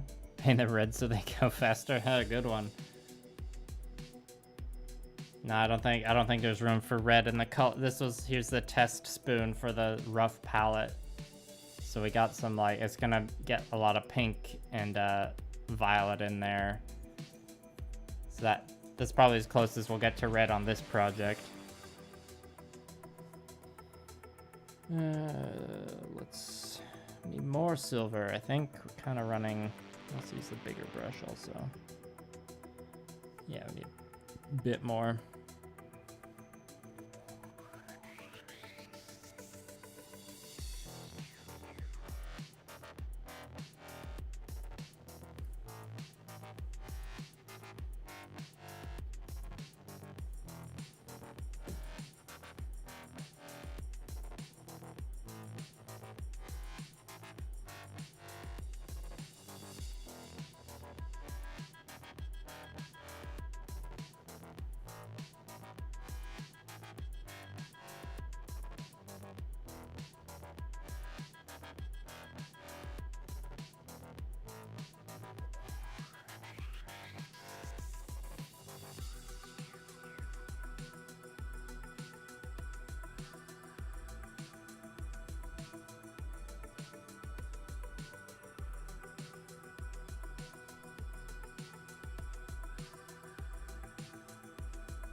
Alright, I think those silver missiles were a good choice.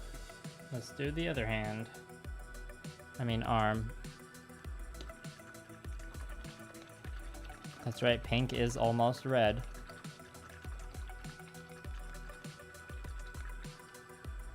Heh, 1.5 times faster. Better than nothing.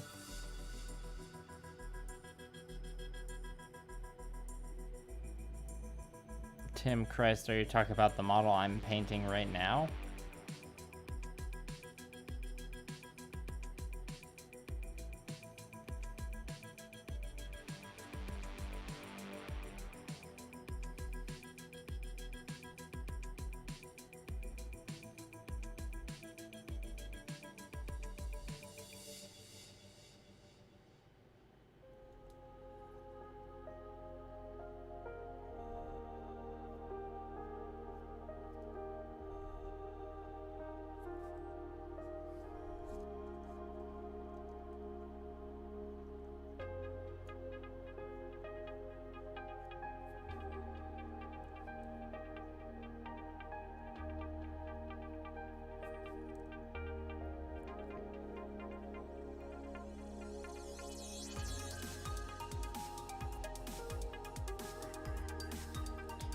Yeah, Tim, this is a real grade Sazabi Kitbash.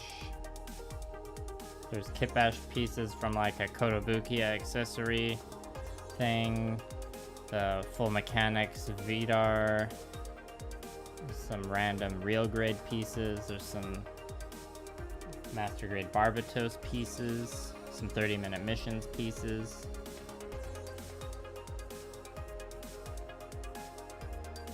And once I don't know what part I'm gonna paint next.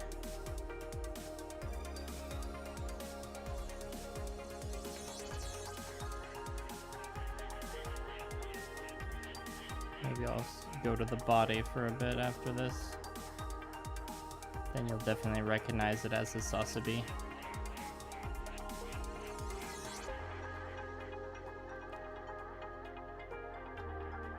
Oh, and I gotta paint the sight here too. Welcome back, cowboys and beans.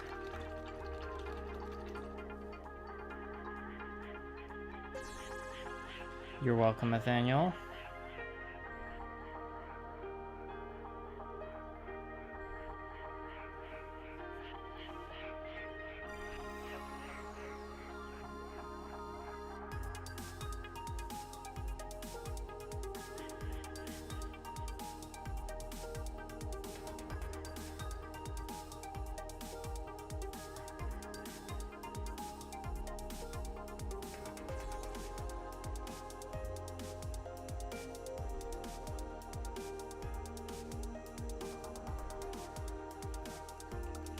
Alright, let's get these back on their clips.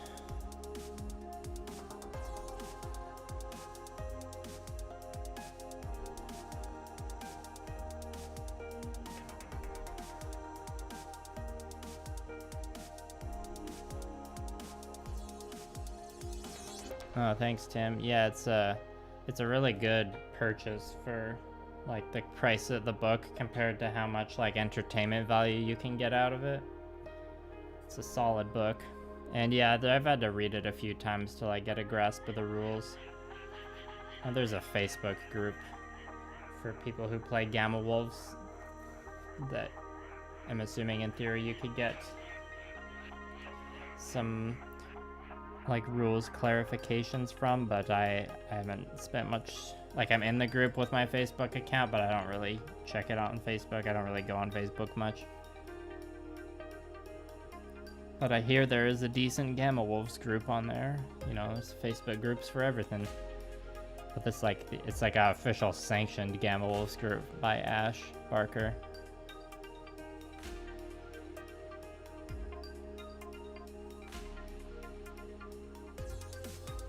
Oh, and it appears to be a collab project forming in the chat. How exciting. Oh, the camera's having a hard time focusing on this weapon. Also, my paint's a little too thin. Just a little.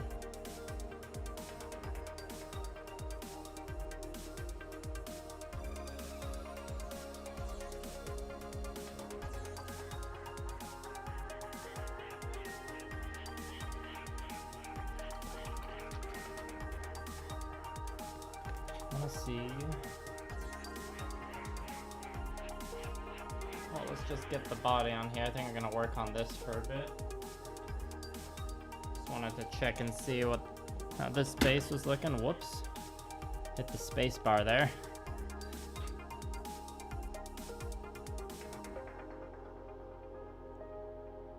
I think that looks pretty cool. I think I can just leave it. I don't think I need to add any more.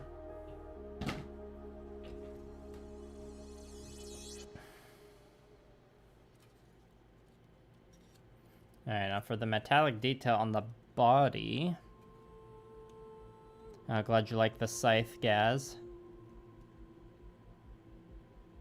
Yeah, and it's a pretty, the author intended the game as pretty casual in the first place too, so, you know, if you don't like a rule, there's nothing stopping you from homebrewing something.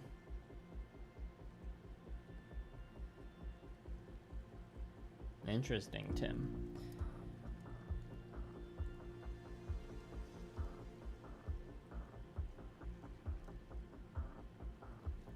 Yeah, now I gotta start making decisions on, like, how to block this out. I know the waste tube here is gonna be silver, so, like, I can start with that. You know, like, some parts of it also are just gonna remain as the shifter paint, obviously.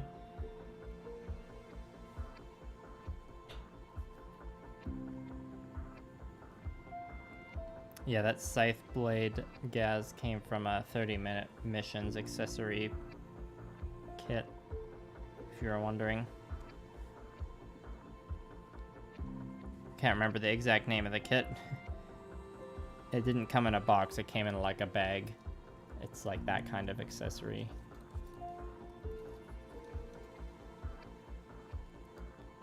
Okay, yeah, and we'll, with the tubes here, we'll leave the, like, gaps in between as the shifter paint. And hopefully that'll be a cool effect. Just gotta be careful and not mess up.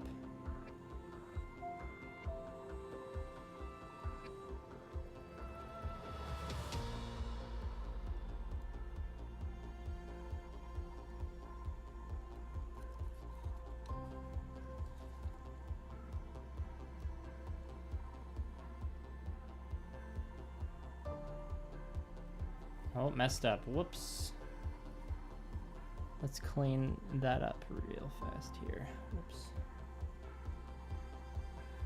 Oh, it made it worse.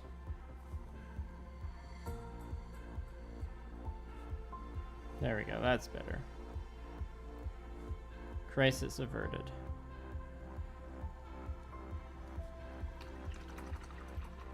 Yeah, magic weapon set. That's probably, or that sounds familiar. Yeah, this is the real grade. Oh man, yeah, if it was the Verka I was painting, it would take way longer. That's a lot of surface area.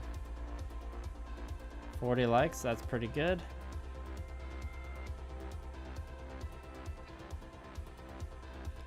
I'm just happy the stream, or the internet's hasn't crapped out. Like, it's had a couple dips with my bit rate for a reason for an undetermined reason, but it's working fine now.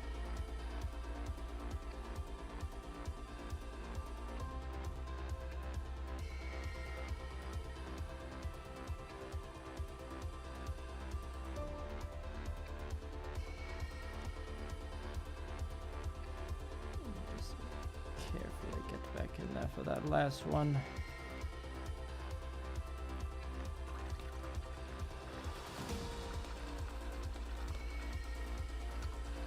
Yeah, those small action-based hexagons would definitely work better for the arcs than like what I just like painted on markings. But yeah, I know Heath from Hobby Time in the Murder Basement. I saw him doing a Gamma Wolves mech once, and he was using those small action base. He was using one of those like hexagons. That's what I'm trying to say.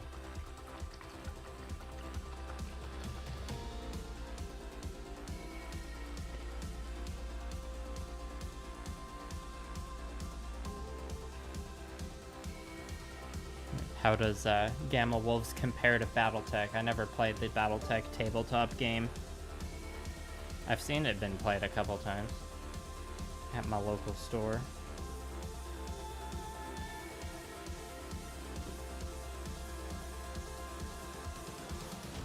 Oh, we're almost at 2 hours in the stream. I don't think this stream will break 3 hours like I usually do. But the streams I'm hoping to do later this week, I want them to be a bit longer. I just had to start a bit later than I usually do tonight. And we will have another guest stream with Fiverr eventually, which I'm looking forward to. I've convinced, they've watched a lot of JoJo's Bizarre Adventure since the last guest stream we did, so I'm very eager to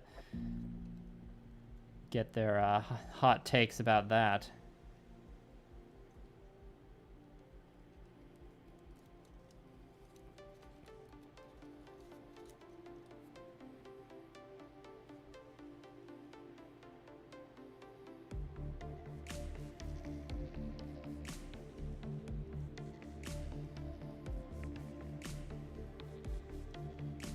If I had like a full-on production studio with a big budget and people I could hire, I would do a live stream battle report. But I ain't mini wargaming or mountain miniatures. I don't have the ability to pull that off yet. I would need multiple people. I mean, I brought friends over to help me with filming the battle report, and that wasn't even live streamed.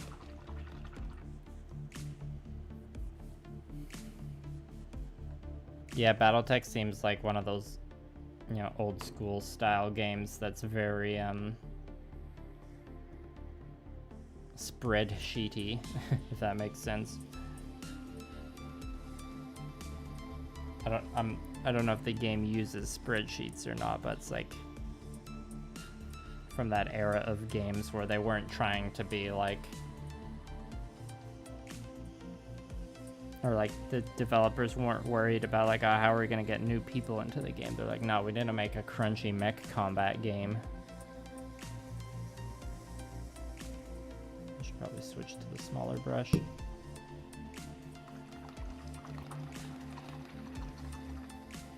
I have the Battletech PC game that I played a bit of, and that was pretty in-depth.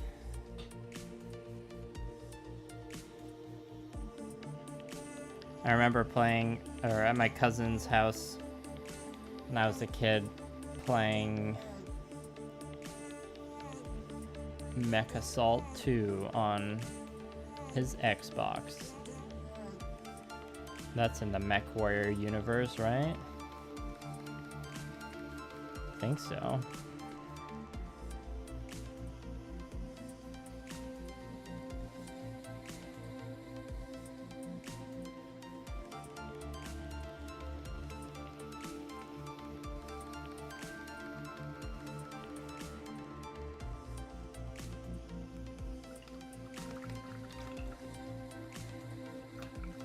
Yeah, armor, heat distribution, and critical damage. Ah, nice, Mr. Givens. I finished part 5 about a month ago. I think the parts I've enjoyed the most are part 2 and part 4. Each limb is 30 hit points. You have to select where ammo is sorted in armor. Damn.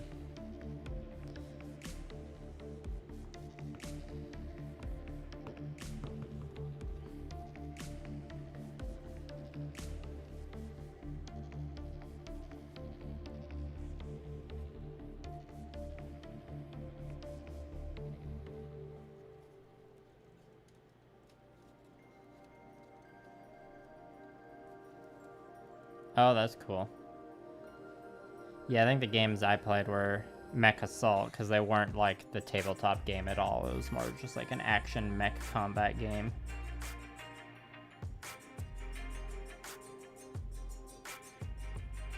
Using the same setting and designs.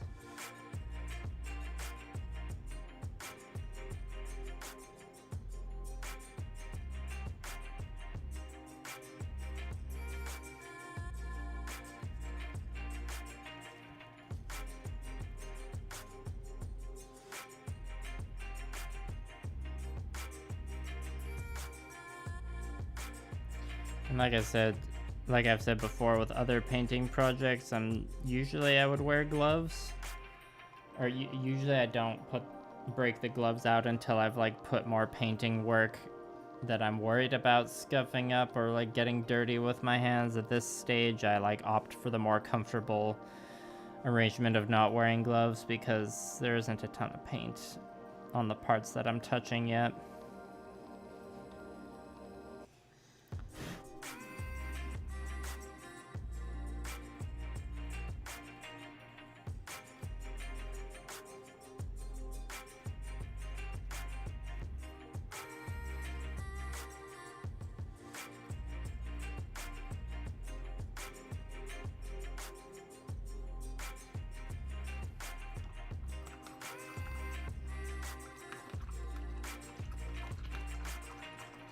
Yeah, there was one game of Gamma Wolves I played, Tim, where a mech, or like a mech's body was damaged and it actually exploded. It's only happened once, but it was exciting.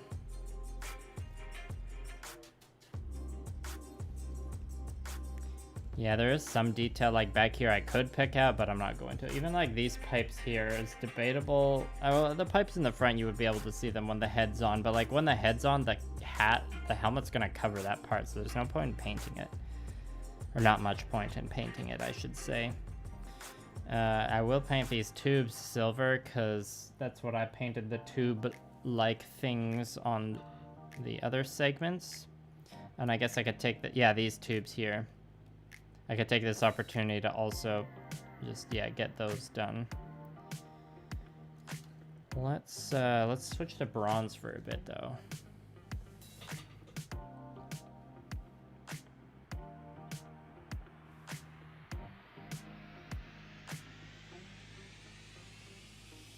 Oh, you didn't look at the title to figure out what it was? Yeah, it's okay. I'm assuming you just saw that I was live and you figured you'd check it out.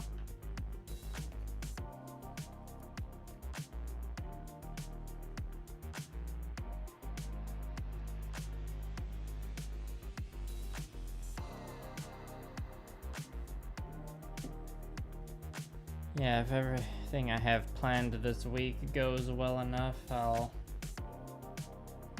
probably do the rest of the metallic painting for this off camera, so I don't have to keep putzing around and trying to figure out how I want to block it out, so that the next stream I do with this, which will hopefully also be this week, I'll just be using the wet palette and doing those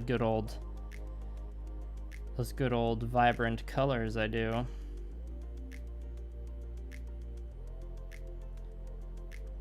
Probably go for 20 more minutes or so. See how I'm feeling.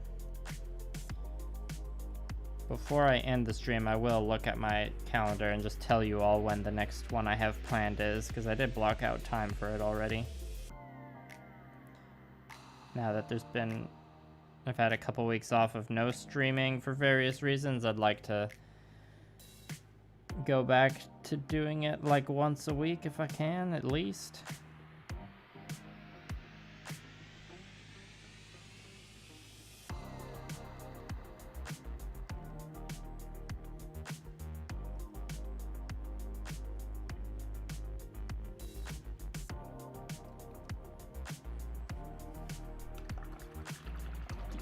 Gamma Wolf's question: if you use the opportunity fire on your turn,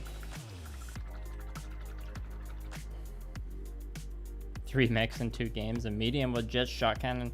The shot cannon and ballistic shield are more powerful than I thought they would initially be, to be fair. I think the way I've been playing it, and I was unsure about it too, but I believe you can do unlimited, well, you can't do unlimited snap fires because you have to spend an endurance, or you have to add an endurance token or a pilot stress token to do a snapfire. So you can do snapfires up until you use up all of your tokens. But like, it's not like how in the gunnery phase where you need to, like in the gunnery phase, each weapon loadout can only attack once. I don't believe that applies in the snapfire, and I believe the balancing mechanic is just the pilot endurance. Because if you do a bunch of snapfires in the movement phase or whatever, and you use up all your or you max out your pilot stress by adding all the tokens before the gunnery phase even happens, then you can't fire your guns. So that's how I've been playing the rule.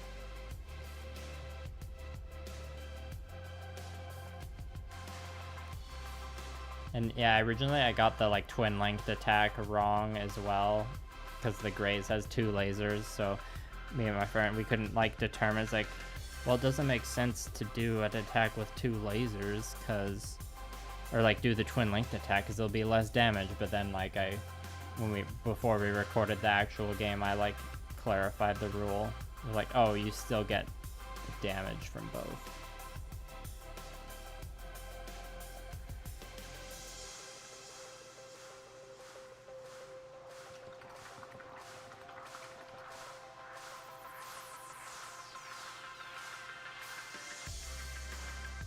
Right, that's what I can do next.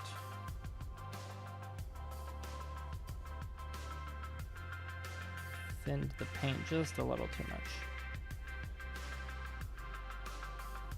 Yeah, and that's the other balancing mechanic with Snapfire. Yeah, so the way I'm playing it is you can Snapfire multiple times with the same loadout as long as you have the endurance available, and the when you're snapfiring, it always counts as being outside of optimum range, no matter what. So that, to me, that seems like a fair enough balancing mechanic for snapfire. Welcome back, Bo.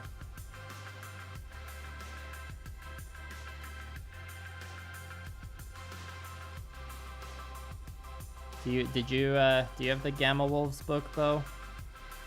Can't remember if you got it. I can't remember what your interest in Gamma Wolves was. Oh, and is anyone else here hyped for War Machine Mark IV? It was really, I thought it was hilarious that I put out my retrospective video where I had that line, or that one joke about War Machine, and well, it's not a joke that War Machine and Hordes is my favorite tabletop game, but like that was part of the joke. And then 5 days later, I'm on my little road trip vacation, and Privateer Press announces Mark IV War Machine. I mean, I wasn't surprised at that announcement, because I had been like following the rumors about it beforehand. It was just like accidental good timing with my joke. My very specific joke. Even though I said it's my favorite game, though, it doesn't mean I hate Warhammer and Gamma Wolves. Don't get me wrong. I like many tabletop games and their settings.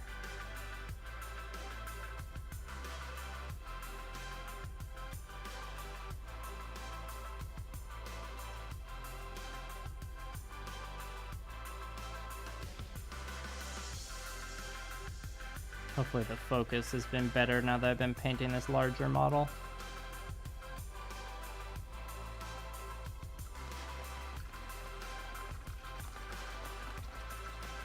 Oh, so you have it, you just haven't opened it yet?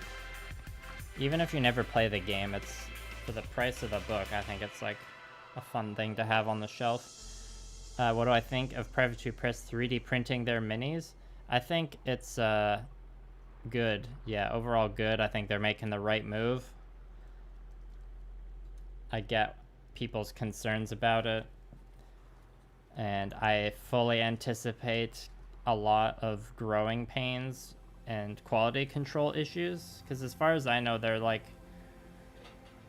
probably the biggest company that's like doing 3D printing on this scale, or like the first major miniatures games company to make this transition to 3D printing, but I feel like at this point it's pretty obvious that like 3D printing is the future, and if they're like one of the early adopters for it, like this decision of theirs will really pay off in the long run. But as good as they're, or like assuming they can pull off the manufacturing the 3D models and everything all right, they still have to make sure they like support and foster the game of Mark IV War Machine, because, you know, there's a lot of arguments to be made for Mark III of War Machine being a bit of a flop. So they've got to like earn back some goodwill with some of their community, because a lot of people stopped playing after Mark III for various reasons. There's still, I still think Mark III War Machine ended in a very good state. I'm gonna like, you know, make sure I have a good archived copy of the rules. I thought they did a good job at balancing it by the end. But yeah, the launch of Mark III was pretty rough. I was there. So I ordered one of their like Gen Con sampler battle groups. Okay, I need to add more bronze to the palette. So when that arrives, I will definitely be inspecting those 3D prints and see how they get. And yeah, that's one pretty valid criticism of their announcement about the starter sets. Like if they want to like have a successful launch, they really need a better like starter product offering than what they have now. Like $200 for a single army starter. I get like the amount of minis you get in there is pretty good value for $200, but you kind of need like a good 2-player starter set, you know, one that like it can be $200 is kind of where GW prices theirs at. But like there should be some kind of 2-player starter set offering for War Machine and Hordes, or War Machine Mark IV. I feel like not having that is a bad, and I'm not the only one. But I really want it to succeed, because, you know, I'm at the end of the day I'm still pretty hyped for Mark IV. I want to believe it'll be a success.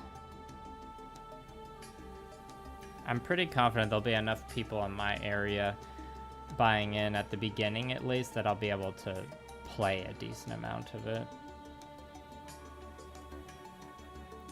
If if it seems like it's not gonna take off, hopefully by the time I realize that, all it'll have sunk in is the cost of like one army box and this Gen Con sampler.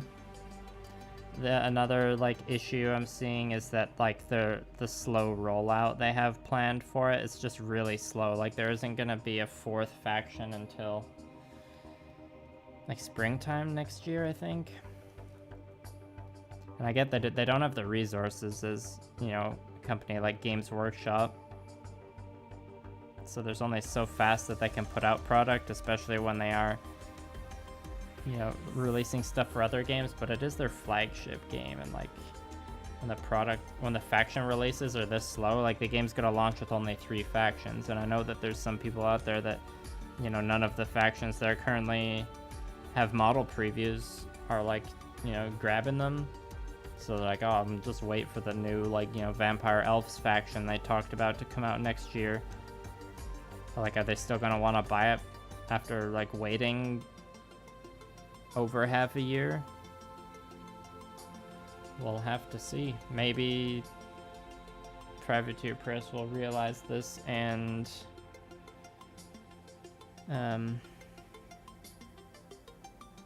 do something about it, ramp up production a bit if they're able to. I don't know if they're like setting up, or this year they've clearly, you know, been setting up to have mass production of these 3D printed models. So I'm assuming that has a massive cost to it, and it's gonna take them a while to recoup that cost.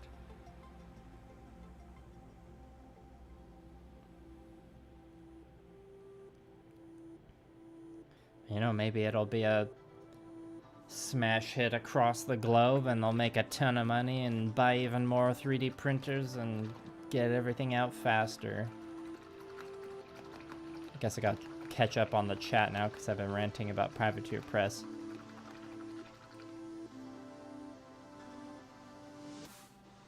Psalms the Mini Morkborg game. That sounds fun.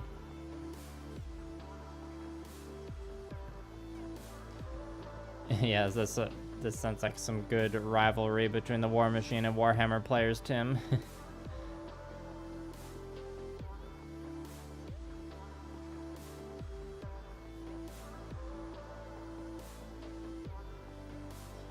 Yeah, it might. Well, I don't know exactly if it would take. Like, it's hard to compare 3D printing to injection molds because injection molds, like, you make the parts in larger batches.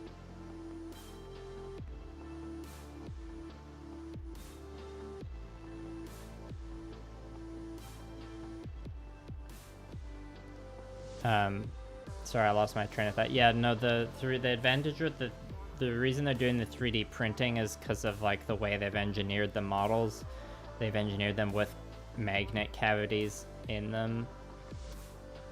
And just like the way a lot of the modular pieces are designed is a lot easier to pull off with 3D prints versus injection molds.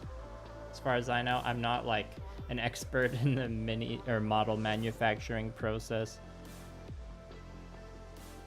Yeah, as much as everyone says, like, brings up the option of them selling STLs, I don't see them ever doing that. Like, that works for, you know, companies who make, like, you know, packs of D&D monsters for Kickstarters and stuff like that, but that would just kind of, I feel like that would just put Privateer Press out of business, possibly.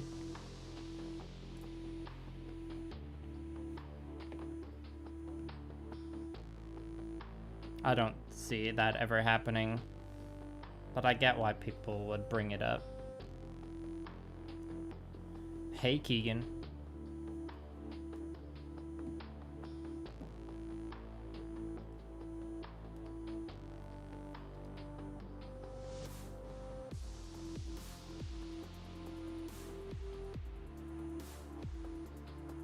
Yeah, it'll be a very interesting couple years for Privateer Press coming up here. It could go very well for them. It could end up just being a bit flaccid for them, and maybe they'll just, War Machine and Hordes will just continue to exist as a setting like the Iron Kingdoms, but like just kind of fade a bit in popularity. Or it could be a smash hit and go back to like its popularity back in Mark II. The problem with that is like they gained a lot of popularity back then when GW was, or Games Workshop was having just a ton of bad press, and GW's smartened up a bit since then. I mean, not entirely, obviously, but. And that was back when there was less competition as well. Privateer Press is a lot more competition to deal with now. I mean, worst case scenario, they sink so much money into the 3D printing and mishandle the whole situation so bad they go out of business and cease to exist. That's the worst case scenario, worst ending. Don't want that to happen.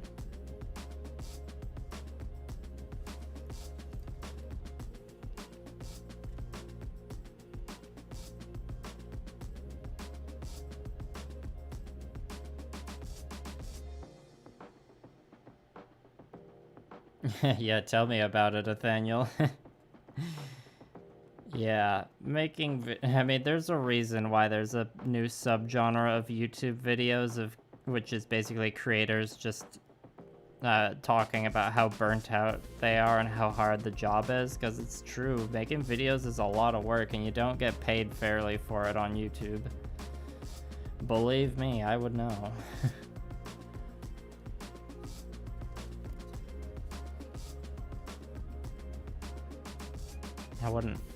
I wouldn't have the opportunity to make videos and get compensated at all, or make videos of this niche and get compensated at all without YouTube, so I suppose I should be grateful, but I can be grateful and critical at the same time.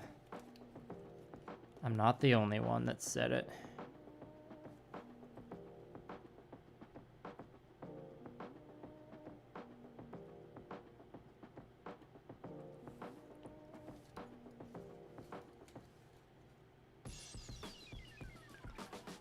I would disagree with you, Keegan. I think their designs are pretty unique, depending on which ones you're looking at. I love my Privateer Press minis. Actually, there'll be another stream where I like show it off a bit, but I got a donation from a viewer of a bunch of old like metal Privateer Press models that kind of, when you put them down on the table, they just have a really satisfying heft to them. And so I'm very excited about that business. Sell rules and not minis, agnostic games. Yeah, I'm a fan of those. Sell minis without rules, like War Games Atlantic. I have the Lizardmen from War Games Atlantic. Big fan of those. I haven't built them yet. And sell minis and rules. The GW model. Well, the GW model's more than that. They got the whole system where they sell you the same rulebook but slightly different every edition. I mean, welcome back, Robert. Yeah, there's another thing. Oh yeah, max sentence. Yeah, that's the thing. They, in theory, they don't have to worry about shipping, but I don't think they've set up any 3D printing distribution centers anywhere else yet, so that's a kind of thing where I'm like, okay, yeah, it's a good idea in theory, but I'll believe it when I see it.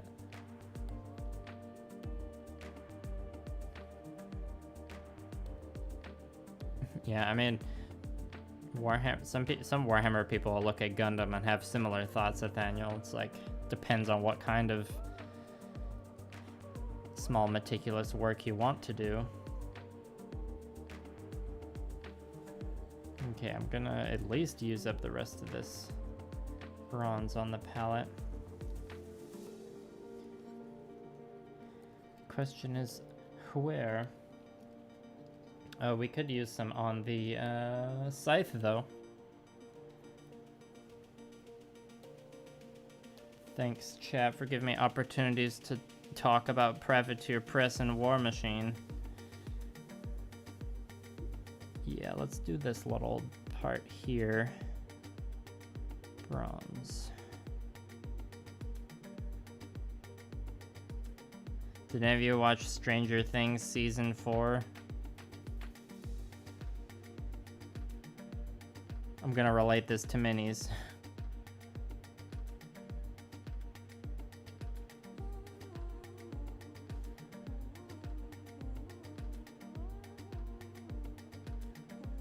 Well, is it Jorge, Javier, George? That's what's cool about Gamma Wolves, is you just need to buy one relatively inexpensive book, and then you can use your Gunpla to do a tabletop game. There's also, there's free tabletop games to be found online as well that are miniatures agnostic.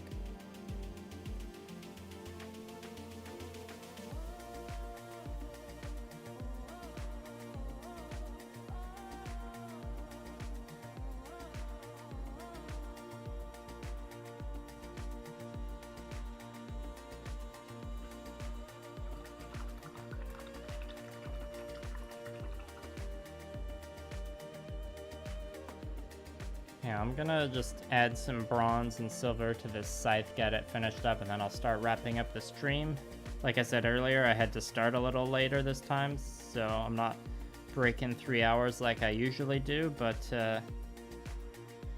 there will be more streams this week, and I will tell you about it before I end the stream tonight, so do not worry.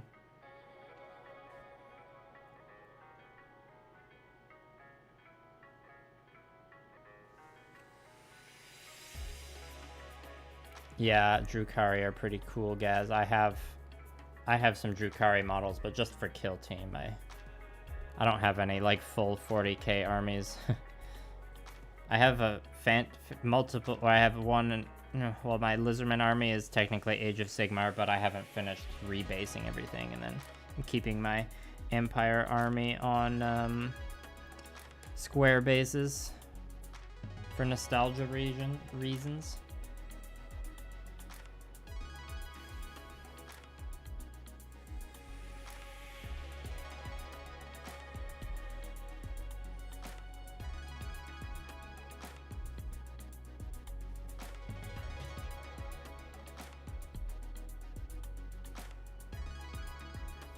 I'm glad I could show that to you, George. Yeah, Osprey puts out some good stuff. Yeah, I don't follow any Dragon Ball stuff because I don't watch Dragon Ball, but that's exciting for you too. I wasn't introduced to Dragon Ball as a kid like a lot of my friends were, so I don't have the same like nostalgic attachment that I hear from other people. I guess I have that more so with like Inuyasha. That was my first anime.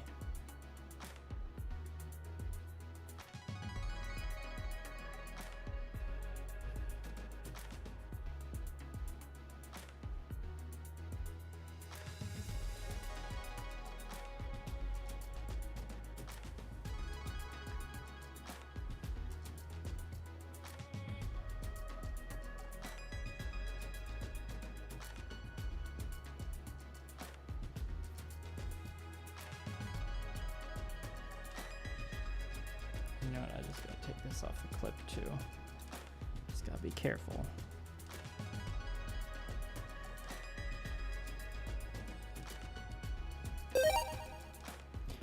Oh, well, thank you for the super chat, Debo Paints Minis. You're welcome for the chat and painting. Thanks for watching. Appreciate it.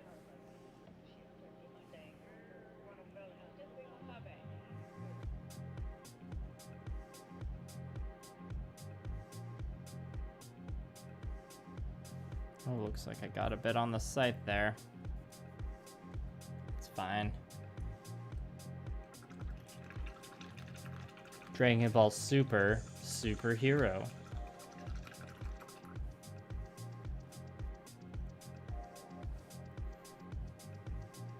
Alright, time to go back to the silver. The base coat? No, it's a black. It's a Vallejo Surface Primer black primer, and then violet old copper shifter paint was sprayed just on like the underframe sections, like the hand here. So yeah, from a distance it kind of looks like a metallic purple all over because there's lots of overspray.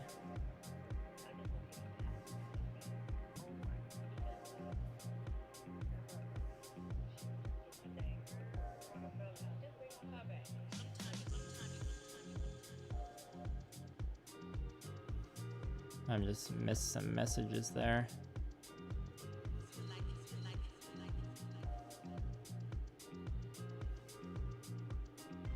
Oh yeah. Localization of GW prices. Yeah, Australia gets hit pretty hard by that too. It's pretty dumb. It seems dumb for me. I'm not an expert in Games Workshop's business dealings or whatnot, but I'm pretty confident in saying that some of their stuff, or most of their stuff, is kind of overpriced. I don't think that's a hot take.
Thinking about painting over that part silver, but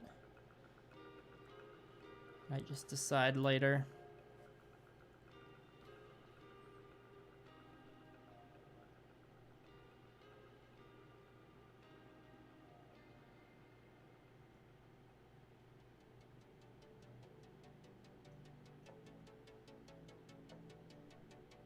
Yeah, Turbo Dark is good.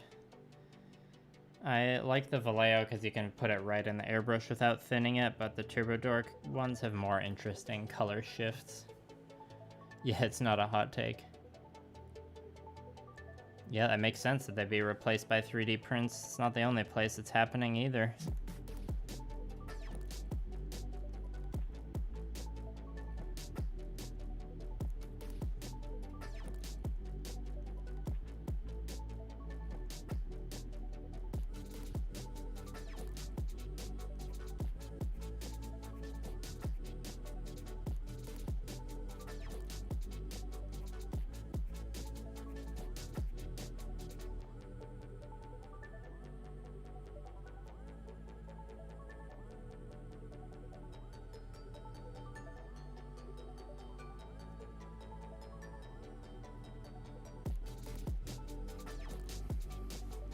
Well, that's enough scythe for now. Yeah, I mean, a lot of the Warhammer fix I get these days is just from playing Total War Warhammer. I haven't been playing much lately, but on the 23rd, the Immortal Empires combined map comes out, and I'm going to become lost in that world for some time, because I think it's the game I have the most hours in on my Steam library. Yeah, okay. Let me just check my good old calendar here. I'll let you all know when the next stream is gonna be. And let me catch up on the chat as well. And then 40k tax.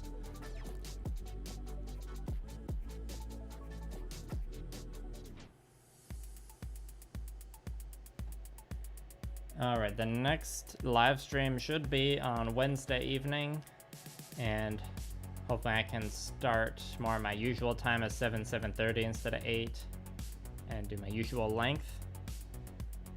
I'm hoping I'll be done painting the metallic parts of the Sazabi then, so I'll be actually trying out that Army Painter wet palette that I opened earlier. And yeah. Thanks for coming, everyone. Any questions for anyone? I'll hang around for another minute in case anyone wants to get any last messages in.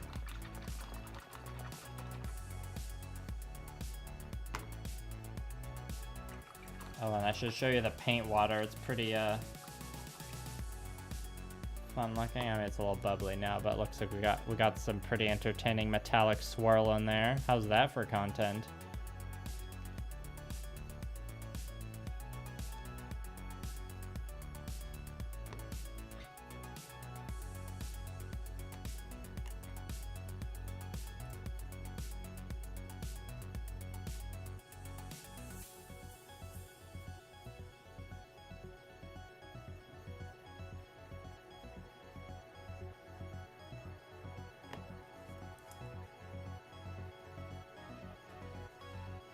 All right.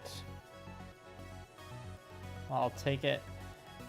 Everyone's good then, so I will see you all soon for the next live stream. You can follow my social media or just check in on the YouTube to find out when that stream is scheduled.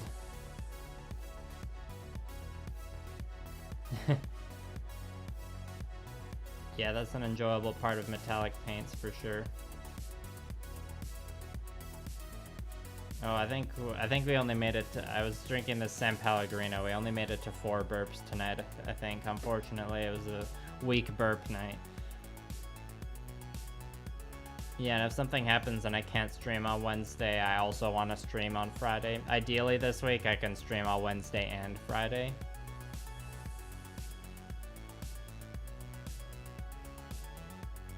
Yeah, I think on my first video ever, I made a joke about using metallics on a wet palette. Okay, well, thanks again for coming, everybody. I am now